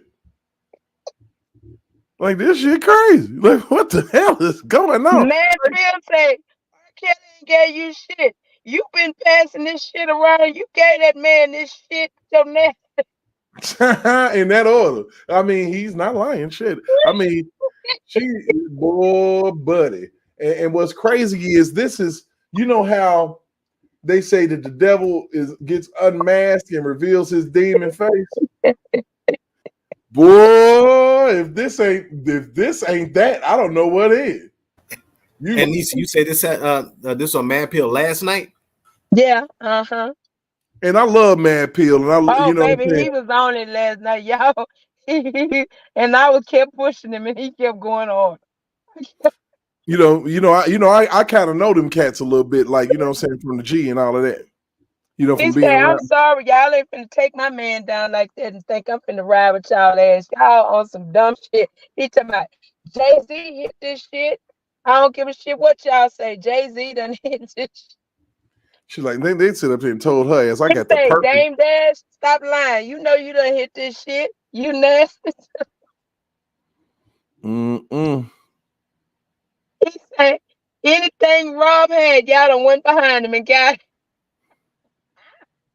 You know what? And like I said, I'm not. I'm not. Man, Progress, what's going down, bro? Shit. I ain't seen you in a minute, bro. Progress in the house. Where's Lil Mac? Where's Lil Mac? Lil Mac somewhere. So he's Well, somewhere out here. I'll be damned. I know I'm having a good live when Progress prop up in the shit. It's popping now. Look, hey, Progress in the house. and I'm gonna be honest, y'all. I'm really, really humbled. All night long, I done been over 40-some people in the chat. Right now, I'm at 53. If you're just not coming in here, make sure that you like, share, and subscribe. Make sure that you hit that notification bell so you can get notifications when I go online, so you can be ready. Because if I see y'all, I'm going to get hyped, and it's going to be really, really real. Share. Whatever social media account you have, share it, please. Share it. If you feeling what I'm talking about and you want to go ahead and contribute to my channel, you can definitely do so. We don't turn down shit, but I call around this motherfucker and that bullshit. So now, if you want to show some love to the channel, you can go ahead and hit my cash out at Provoke Thoughts Live. If you want to go ahead and see what I'm talking about on Twitter, because I'm going to start adding content to Twitter, you can go to my Twitter handle, which is Provoked Live, and you can check out some of the things that I'm doing right now. I got people on Twitter on live watching me right now. If I look at it, I got 10 people that's holding it down over there. I appreciate y'all for holding that shit down, because this is my first time on there, and I'm so glad that y'all sticking around. Snoops. Noobs had some stuff to do. Okay. Where's George? Is George in the house? I'm not sure, George. Man, look, I've been throwing links out there, and I want him to hit it. If I want him to hit it and come on. And I promise you get nothing but love from me, because if it was not for you, my channel wouldn't be doing what it's doing right now. And I really, really want to show my appreciation and thank you personally whenever you get the opportunity. Progress, if you get out there and you want to jump in real quick, man, come on, man. You're more than welcome. Progress. We ain't heard from you in a minute. Come on up in here. Yep. Sir Miguel, if you out there kicking it, Lil Mac, come holler at me. Come on up in here. And Black CEO, if you listening, we want to hear from you, sweetie. Come on in there, man. You know what I'm saying? That right there is my guy. I'm so glad that he has overcome some of the things that was happening in his life health-wise. That's my guy. You're going to be all right, and we going to keep this thing moving. He over there, taking care of handling his business out there in the Carolinas with Shanquello, and we going to support him with everything we got. Okay? Everything we got. With everything we got. We have to stand up, man. Like I said, we take a lot of bullets and a lot of flack for having an opinion. For saying, I'm not gonna go with the other crowd. I'm gonna do a little research. Well, because I'm not stupid. So now that we established that there are adults in the room that can think for themselves, then we need to go ahead and hedge forward. And just like Nisimo is saying, we need to go ahead and push this. We need to in the beginning and in the middle so far, and at the end, you will hear my theme song. So, and it lets you know how long before we start up a movement. They started up a movement and took our favorite R&B singer down. And we are taking him, bringing him back where he belongs. And it needs to be a real movement. It don't need to be mired in bullshit. It don't be, this person, I don't like this person. No, we ain't doing that. We can't do that. We are on a mission. Fuck your feelings. Feelings don't even matter right now. Don't come to me talking about how you feel about somebody, especially somebody that's done held me down, held my channel down, put people on to me, made sure that I was good, made sure I understand how to build my stuff. We will never do that. We don't get down like that, baby. It ain't that serious. Vi is loyal to the cause. Yeah, she went from Trump to chump. I swear to God, she did. You say that killed you. I'm glad I got you right. I'm telling you, she went from eating motherfucking steak and lobster to fucking bologna sandwiches and shit. She ain't even getting a bologna sandwich. She eating sunflower seeds or some shit. That She look at them. I'm got telling y'all, this she got thing so here much is luggage. She got so much luggage under her eyes.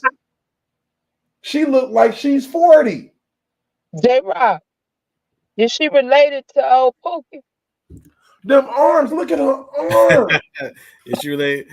She was prom queen at King High School. Look at her arms. Like, dude, why is your arms like that? What is going on? Why you got this stupid ass? Derek, crack heels, baby. Crack heels. Crack heels. Crack heels. And she said, I'm not going to stop my fight. They asked me to go to rehab, but I said no, no, no.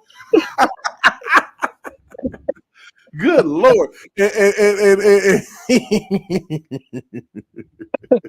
Oh my goodness. This lady, oh, Azriel. But can't y'all thank God for Jesus? Because believe it or not, either a person can draw you into their situation or it can drive you. So because Rob is no longer entangled into that nonsense, he can come out better and stronger and not having to deal with this type of craziness. I'm just glad that he got, like I said, God, death might have brought it, but the Lord sent it. Yes. And the thing about it is that when you don't heed, and we are all victims of this, that don't make us bad people. But when you don't heed to what God is trying to tell you, then you're going to suffer. And this is not a knock or bash to R. Kelly, but we know us here. We know that it's a spiritual warfare. We know that when you don't do what the Lord has compelled you to do, you're going to have problems. And he made the promise. God didn't make the promise. He made that promise to God. You can't promise God you're going to do something and don't live up to what you said you're going to do. Because this world is full of receipts. And trust me, the good Lord keeping them all. And he's not going to allow anything to happen to you until you give God a yes. Jennifer can come with everything she got, but ain't nothing going to happen until you say, yes, Lord. Absolutely. I surrender. There has been so many times that I had to fall on my knees and let God know that I need him and him only. Because people can't help you sometimes. Sometimes you need for God to swoop down and change your situation just like that. And only he can do that. He can snap his fingers and put money in your pocket. He can put a job in your life. He can put the person that you need in your life. But let me tell you one thing that you got to do. You got to put in some work. You can't just sit there and just talk about it. You got to be about it. You can have all the faith in the world. Faith without work is dead. Dead. So this is what we do. This is what we do. We put our faith to work, because I couldn't be sitting up here talking about what I'm talking about if God didn't compel me, put it on my heart to say, look, it's an injustice going on over here, and it's an injustice going on over there. Before I even realized what was going on with Donald Trump, I was on R. Kelly. Before I even realized it, I'm talking about the year prior, the R. Kelly getting locked up, I was a full-fledged Democrat. I've Full always voted pledge. Democratic. I've always, but I'm telling y'all, Trump's first year that he run for president, that's who I voted for. And as long as he's running, I'm going to vote for him because why am I? I'm not voting for him because of the person. I'm voting for him uh, mainly for one thing. The man believed in the whole word of God. Yes. And every policy, you can't name one policy. I challenge anybody in the chat. Name one policy that Donald Trump has put in place that has been against what God wants. But I bet you can't. You cannot. But I bet you can look at Joe Biden. I bet you can look at Barack Obama and you can find a policy that's totally out of context of what God wants. And it can be, let me tell y'all, Barack Obama could have done everything right. But when you do that one thing that's against what God said, everything that you done was right. It negates it all. None of that matters. And I think I told you guys, my daddy passed in 2007, but before he passed, he called a meeting with us. And he told us, y'all can vote whatever way you want to vote. I don't know this man, but God has revealed to me this man he said, this is what he said at first. He said, this man is going to be the death of the United States. He said, no. He said, the death of the world. Mm-mm. And that's for real, for real. I mean, and that's powerful. I mean, you got a president right now that clearly need help putting his clothes on in the morning. Clearly need help to probably get started. Everything they probably got to do electroshock to get him moving. So you think he need AZ? Shit. Yeah. You think he need who? Mm-mm. I don't know. Do you think he need AZ to come help him out? Shit, no, man. I don't know. Maybe. I don't know. maybe he need a little ass. You know. I don't think he want them problems. Shit, cause she turns to Joe Biden shit in my mouth. Him too. That mean you asking. Hey, did you just hear what you said, Derek? Good. Him too. Him too.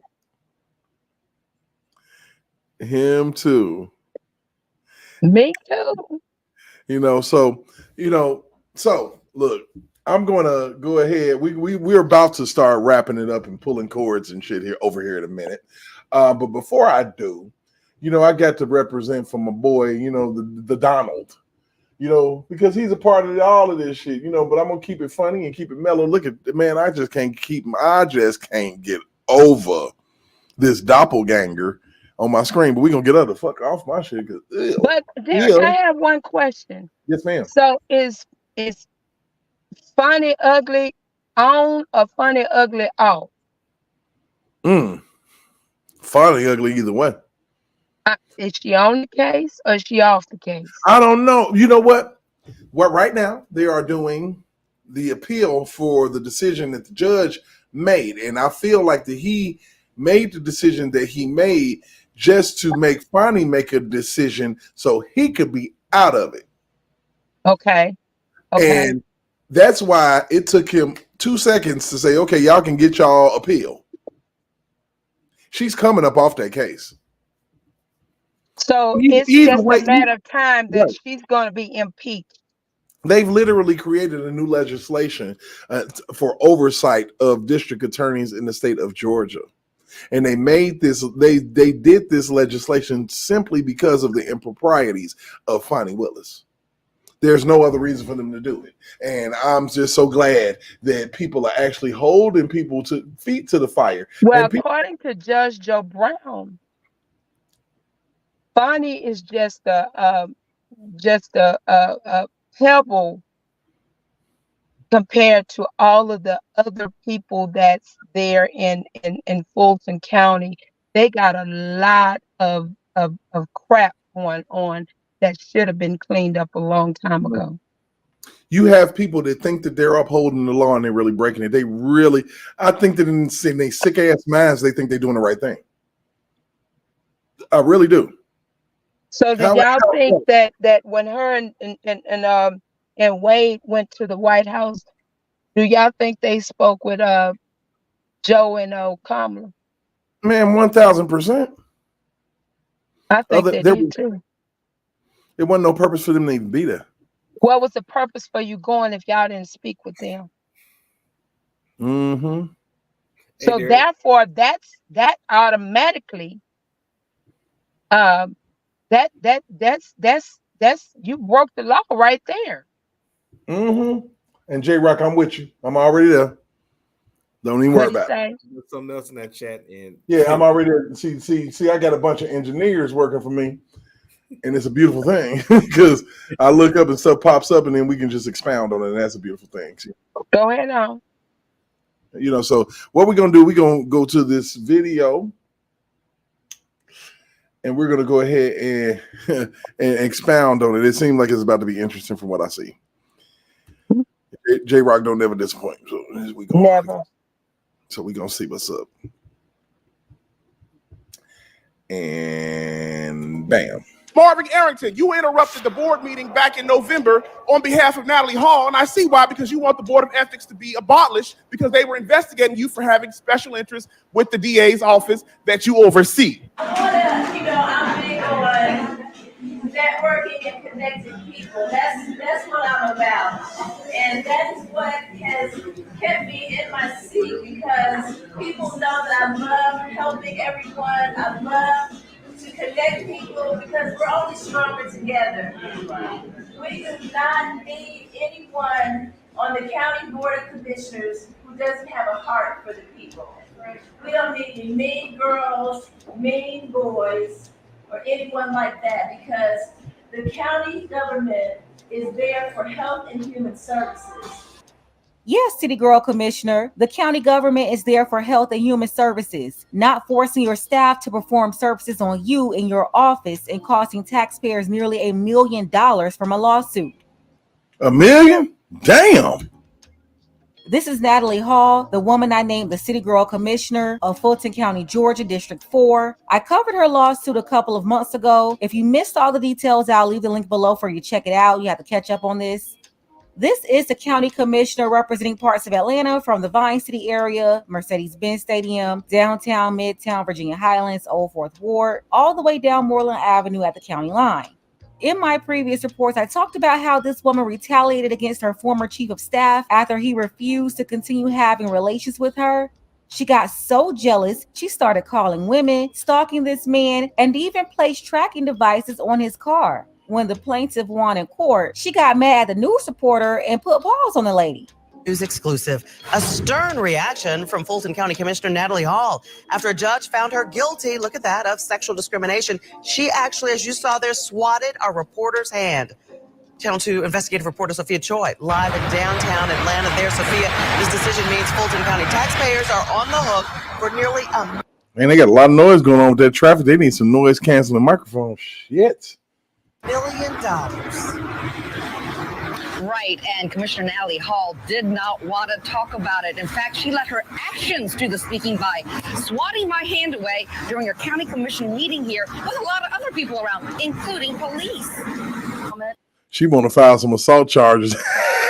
You see, she's like, he slapped my hand. Oh, God. Said all about the Georgia borders. Oh, you Damn. that's assault. Yeah. Let's do it again. Hold on. Let's go But back. first, take a second to make sure you're subscribed to the Let me channel. see it And click again. I the want to see it again. Hold on. Because she smacked that. Comment at all about the Georgia borders. Oh, you pushed me. That's assault.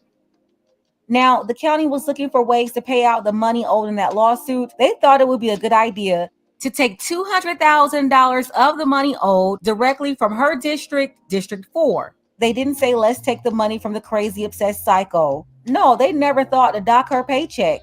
They wanted the people to pay for it, and the residents are not happy about that. That hurts the taxpayers. 15 Take seconds. her salary down to $1.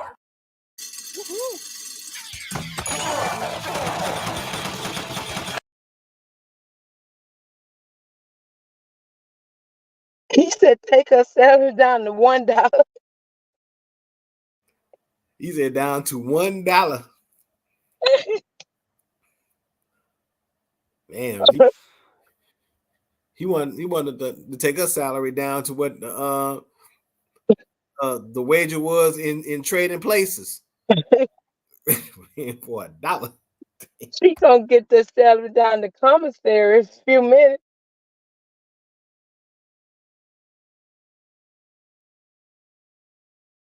Yeah, she gonna be going down to commissary. Her money and let it hit at home where it most matters. We're going to get into it, but first,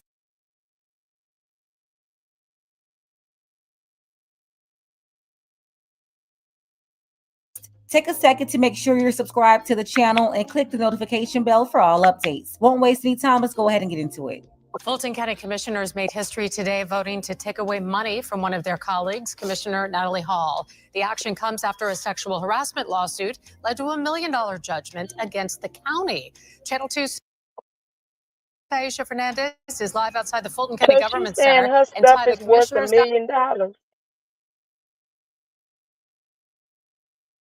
Is that what she's saying?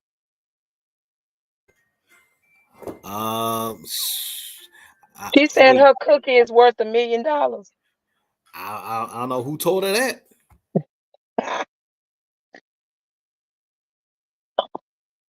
Oh Lord. Oh Lord. Yeah, we need prayer. But wait, it gets worse. Okay. Go ahead on, Derek. got heated today. Linda, when certain commissioners said certain things, I forgot where I was for a moment because the language got that graphic. In the end, commissioners voted to take away $200,000 from Commissioner Hall's budget.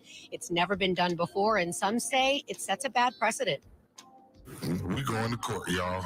Watch and see. We gonna waste some more taxpayer money. Fulton County Commissioner Marvin Arrington said his colleague's historical decision Wednesday will only cost Fulton County more money in the end. Commissioners who voted to take $200,000 away from Commissioner Natalie Hall's budget said they did it to help pay Hall's former staffer, Calvin Brock.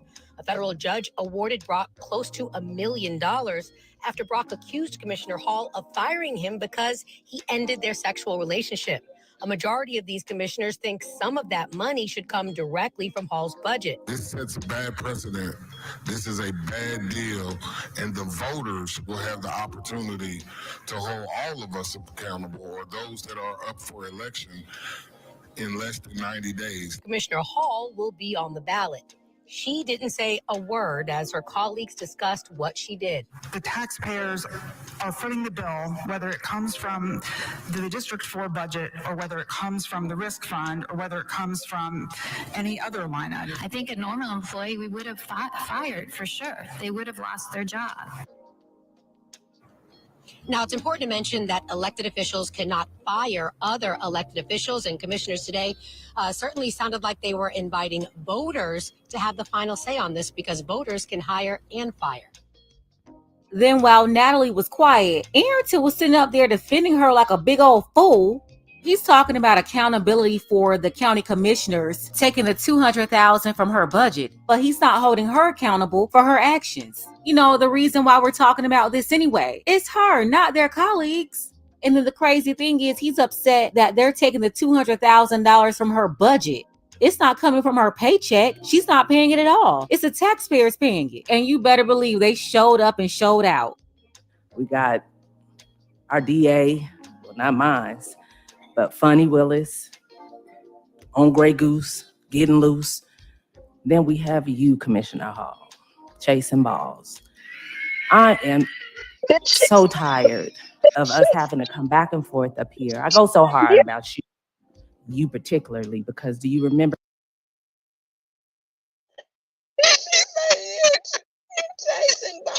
Oh, I knew y'all were gonna pause it right there. I knew it. You chasing balls.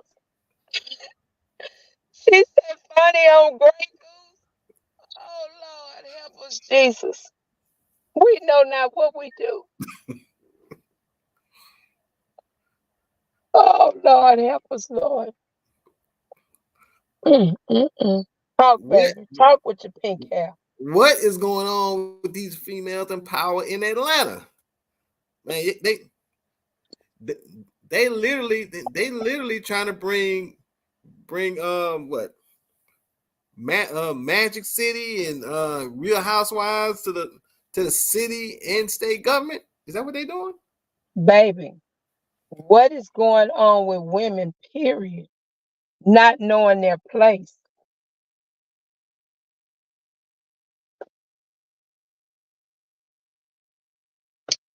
When she said Fanny on Grey Goose getting loose and Natasha Hall chasing balls, I was done. Y'all up there just being nasty. I bet y'all food just nasty. Cause y'all just nasty up there. Y'all don't even know what y'all doing. Y'all don't even know who's who and what's what. Don't know if you're a man or a woman.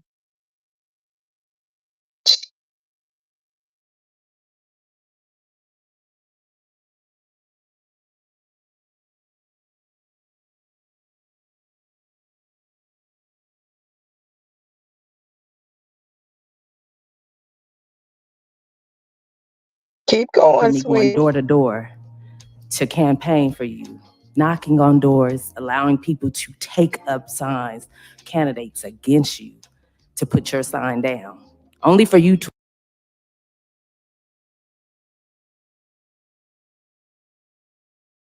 This is what affirmative action gets you,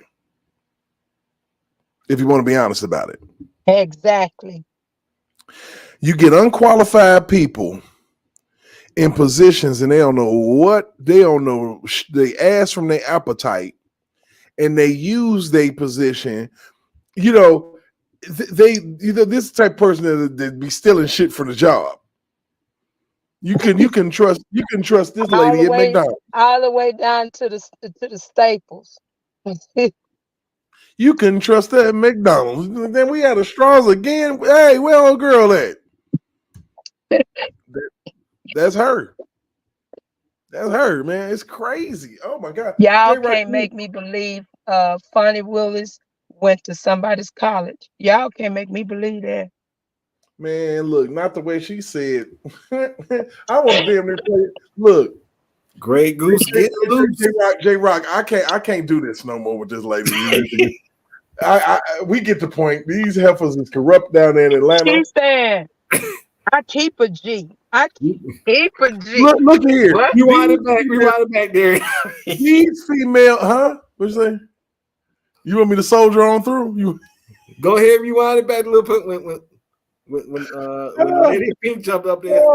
I mean, I was done at that point, but we go back. Oh shit! I'm like, whoa, Pink lady.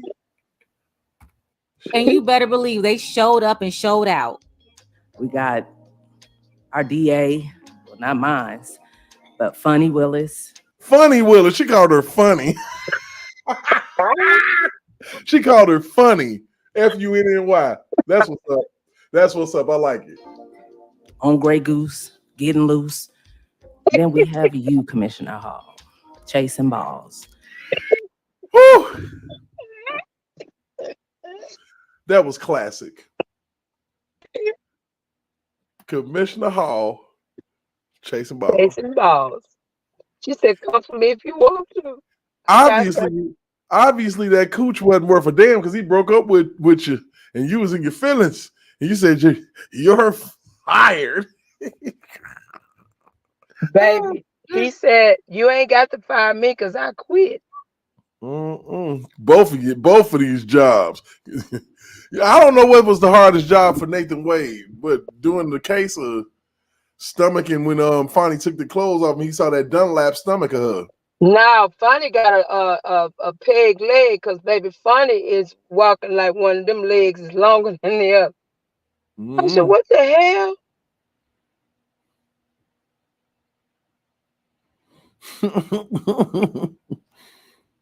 Yeah, yeah, man. Like this affirmative action shit is killing me because it's like you, and especially when you point it towards, and then you got these power hungry attorneys, man. And you got to think about it. What was Kamala Harris's job before she ever became a senator? Hooker on Attorney General. Attorney General in California. Attorney General. Letitia James, who has 1,000% political aspirations. Fonnie Willis, they lied to her and said, you're going to take it to the top. She said, you want me to give you some toppy? That's what she got confused. She thought she was you want me to tell y'all what happened? What?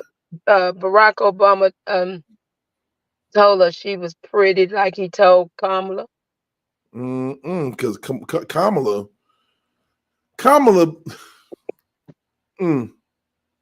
she used to be something. A little something. The only thing, Montel Williams had it. Montel, he go both ways. Hey, I don't know. I ain't know. Yeah, that's the word on the curb in the park. But we can't go with the word on the curb because you see how the word on the curb did R. Kelly? I need some stats. I need some. Well, he came on one of them shows, and one of them talk shows, he was saying, yes, that was him. He said to sleep with a man, just because you with a man, you with a man and a woman, that don't make you a homosexual. I mean, but okay, so Tank said some shit similar. Yeah, Tank. Yeah, and you see his career, it's kind of like. I don't know what makes these people think that you're not a homosexual. You going up in somebody's butt. Asking who? Biggie Smalls. Look at this, Taylor. They said, what's your thoughts on Trump asking Biggie Smalls to help him with a small to pay his bond? When you saying Biggie Smalls, who? What Biggie Smalls? Get me together, Parch. I'm tripping. I'm parched for the information, basically. I'm waiting. Man ain't ask no damn Biggie Small. MSNBC lying. They lying ass. You know what? Oh, and happy birthday to Lady Camille Cosby. Happy birthday. Most definitely. All right, so check this out, y'all. Miss Camille. As much as I want to stay, I guess to go. Can you stay? And just a little bit longer. A little bit of while. I don't think so. Like I said, I will be on tomorrow. Okay, on Friday. Well, you know what? I got to work tomorrow. If y'all want to do a late night live with me at about 11:30, we can get it in. Well, I'm gonna tell y'all now. Tomorrow night won't be good for me. But if y'all go live, I'm gonna support you. I'm gonna support you one way or the other. Well, definitely. Or like I said, I'm about to get into more recorded content too. So just to kind of keep my blood pressure down. Get into some recorded content. Something a little bit more formatted for you guys. We try our best to keep it formatted out here and do our thing. And like I said, I appreciate and I truly appreciate the amount of people who have been coming in and out and up and down. And like I said, once again, before I go, make sure you hit that like, make sure you hit that share, make sure J-Rock, subscribe. You might want to get your heart right, because me and you gonna have to do something. Hey, J-Rock. Oh yeah, go ahead. I'm sorry. We got to do something, but you know, nothing to this extent. We're gonna be on the backs of Derek and Vi and Black CEO, but just to have a channel where it's out there for the people. Mm-hmm. And I've been meaning to you in the group chat that we be in, right, J Rock? Yeah. Are you talking about the group chat that we be doing? When we, Yeah. yeah. Me Muse and Big Vine and Yeah. everybody Sir Miguel. Whenever you get the opportunity, it ain't got to be the night. It can be, because I'm up for a little minute, man. Hit me up, man, so we can kind of get, say, chop it up personally. Like I said, you done been a big part of, everything that, I'm doing, trying to do. You've been everywhere that I've been. I've seen you, and we family now at this point. So, to the hip. I got to get my core group of people together, and that means Lex, that means Muse, that's everybody that we see right here. Everybody. So, one thing that I can safely say, man, is that, everything is looking good on this channel. We are growing. I'm sitting up here humble because I've held the chat down. I appreciate Big Vi for sending people. Of course, I appreciate George from Firebrand Media and Unwoke Thoughts for sending me people. The people who've come organically, the people who I've scared up on X, and we're just gonna keep this thing moving, because now the information is moving. And it's moving in the right direction. And we can't expect for the content creators to get this information out. We have to keep pushing this stuff, people. So, and I'm talking to the chat. We got to keep pushing, and pushing means every time you click that like button, immediately go to the share and share, because I know majority of us have some type of social media, and then whatever social media you have, share it. Don't be afraid. Don't be afraid of what your cousins, your sister, your mama, your friends are going to think about how you feel. That is why we are in the situation in America that we are now. We are so concerned about how other people feel. We neglect what's right and what's real, and how you are supposed to conduct yourself as a human being. Fuck your feelings. Because right now, if we don't stand up for ourselves, hey, we're in trouble. We're doomed. Mm-hmm. And also, I just want to let y'all know that we will change the game. I feel it. It's already been written. It's already in the cards. And this is not. I don't get into anything to waste my time. And what we're not gonna do when you see negativity, just go ahead on and don't even entertain it. Block it. Keep it moving. We don't even want to waste we don't even want to waste no energy on it. We're gonna keep it moving, because that's what the devil comes to do: steal, kill, and destroy. Right on. But Jesus said, I come to seek and to save that which was lost. And a lot of us are lost when it comes to understanding the law and how the law is supposed to work for us and not against us. Mm-hmm. And I want to, once again, thank and I don't think. Well, congratulations to Kilroy Girl and Love Unconditional. Yes, yes, as I made them mods, they've earned it. They have, and they've been awesome, awesome, awesome. They have earned it. Somebody disearned their spot, and I had to do too. Let me get to shit. I was like, good Lord, and like I said, you never know. A little dose of act right might get her right, and I'll put her back on. But sometimes you got to crack that. You got to break that belt out. You got to go get that Weeping Willow switch and get the whooping. Exactly. And I didn't want to do it. I tried not to. Y'all go back in the lab. I said, look, lady, please. I'm begging her. She can have Big Vi. Oh, shit. Baby, I can't do it. Big Vi ain't never and won't ever. And he told me that you said this before. So I'm gonna ask you personally, Audra, stop it. Don't do that. That's not fair. It's not fair to him, and it's not fair to the supporters of Robert Sylvester Kelly Sr. If Robert don't come out here bashing people and putting them in a place where they're not, then I expect us to do better. We Because can't do that. that's trying to kill somebody's voice You're trying to and, kill his character, and and that's character. not who he is. You know, and it almost seems to me that this is a sent behavior. Yes. Because anytime you're in here, but she's in here by herself, I don't get this bullshit. And I just really, you know, it vexes my soul just to know that somebody who I was entrusting with, you know, with protecting my channel would pull that shit on me.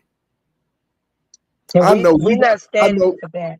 Yeah, I know you won't do it. I know Noobs won't do it. I know that Love Unconditional won't do it. I know that Kira Warrior Girl is not going to do this to me at this point. You know, they've been you all have been so stand up and standing up for what you believe in and standing and you know, people don't even understand that the majority of people in this R. Kelly fight are women. And you had grown ass men attacking women, but then trying to advocate for women at the same time. So I'm not about to do that. We will not do that here. We gonna do like R. Kelly do. We gonna lift women up because of course when a woman loves, she loves for real. And I am here to lift my men up. Yes. Thank you, Spitting Fire. I'm down 1,000% with you on that. When it comes to my men, I refuse to let anybody have my men because without the man, there is no life. Mm-hmm. Indeed. So now that we done reached almost the 4-hour mark, J Rock, you go ahead and say what you got to say. Well, I'm out of here. I'm gone. Everybody, good night. And Audra, I'm love gonna you. pray for you. And don't do that, sweetie. That's not good. I done heard your name in so many people's chat. I've heard my name too in so many negative ways. But I can assure you, you can come and make that right. You can make that right. You can make that Because I right. like you. I ain't even lie. I like you. I don't have no beef or no dog in the fight, but I gotta protect people that I know are about to right. I can't let that happen. Not here, not ever. It will never happen here. Not on this channel. This is not the channel for that. If you want to do it, you got to get your own shit because it's not gonna happen. And I'm gonna be honest with you guys. For the people that don't know, I'm just gonna be straight and honest with you. Because I've been on Vi and now here, do y'all not know people have been sending these two gentlemen information that indirectly, but they know who they talking about. They talking about me. Stop being messy. Wait a minute. Being Sending you messy. information. Yeah, indirectly. Like, you know, you got people on your panel telling straight up lies. And little do people know that most of the people that I have around, we've talked so much that I know what I know. You can't tell me. Because I mean, I'm on a wavelength. So you're literally calling me a liar. And that ain't gonna fly. That's not gonna fly. It's just not. So there's like I said, a way that seems right, but the end thereof is ways of death and destruction. So let's stop this. We're right. better than that. Right. So we're gonna go ahead and we're gonna tie all of this in a nice little bow tonight. And J Rock, let's go ahead and send these people home. Let them know how you feel, man. Well, the first thing I want to do is thank you for having me on. As per usual, like you said, we family. I appreciate you. It's always a good thing to hear from you all, always, because you always have that soothing spirit and that, and you always speak up for us, man, and I always appreciate that. And And I enjoy Always, baby. And Derek, like I said, once again, congratulations on your platform and everything growing. And you know, we've done a lot, but there's still a lot more work to do. Especially with R. Kelly's appeals going on. So then there's that part of it. So like you said, some people in some circles, slowly but surely, the tide is beginning to turn. Yeah. Like, you know, it take a long time to turn the ship around. That's why the Titanic sank, because they didn't see the iceberg quick enough. And it's too hard to turn the ship. It's hard to turn a ship around. But we are slow. We cranking that wheel on that. We cranking it like a box Chevy. Let's get that thing going in the other direction. And it's working. It is working, because anything you do with love is going to work. Lex, where you at, man? You still there? Yeah. I'm here. I'm just kicking back and let y'all talk. All right, let's go ahead and send them on to the house, man. Let them know how you feeling. Oh man, same old thing, man. Free the king of music 2024, man. That's pretty much it, man. Nothing else to say about it, man. You know. And then tomorrow we'll talk about another topic. Whichever way y'all want to go, we'll let it roll like that. That's pretty much it. Absolutely. You know, we even wing it. We don't care. So this is the way I want to say it to y'all before I let y'all go. I appreciate y'all. I'm glad that y'all listened to what we had to say. I'm glad y'all listened to my music and liked it and all of that stuff, man. You know, we had a great time tonight. We will continue Even the music to come. Absolutely. And we are going to continue to have a phenomenal time. We're going to have fun with this. We're going to laugh. We might even cry. Yeah, I think that, boy, it's going to be some happy tears. Oh, yeah, baby. It's going to be we're going to have some serious tears when you and AZ get that album together, baby. It's going to be hard. Yeah. Shoot, I might have to help out and do a song where it get some money, put some meat on them bones. Damn. I done already dropped a few song titles on there for you already. So say shit, we need to put some, you know what I'm saying? But we're gonna make one song called BBL. If y'all need a backup singer, I got you. Right. So once again, I love y'all. Make sure that you like, share, and subscribe. If you want to contribute to my channel, make sure that you go ahead. Please share, contribute. If it's nothing but $1, $2, do what you can. You know, I ain't asking for you to cough your paycheck up. Shit. You know what I'm saying? Hey, buy me a coffee in the morning. I like coffee in the morning. Something. You know, just every little bit helps. You know, for real. So I can be well aware and well awake. So on that note, y'all, much love, man. I love y'all. It has been Provoked Thoughts and Friends. And we out. And how long before we start up the movement? How long we gon' keep letting them do us? How long before we start up the movement? How long we gon' keep letting them do us? How long before we say fuck this bitch shit and grab them clappers? How long before we lose our voices shouting Black Lives Matter? How long we gon' keep letting them disrespect our president? How long we gon' keep letting them terrorize our residents? I'm sick of this shit. It's word to Bernie Mac. How long before we police ourselves, take our own streets back? How long for Uncle Tom here and hate on this shit? How long before they take a shot at me for making this shit? How long I gotta wait for justice for Josiah Shaw? How long we gotta fake it till we can take it and whack them all? How long we not gonna make these youngins pull their pants up? How long we gonna keep letting them shoot us down with our hands up? How long we gonna keep killing our own and making these streets hot?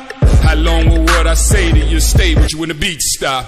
How long's your attention span? How long you watch the news? You ain't down to shake shit up with the rebels for the cause? I ain't talking to you.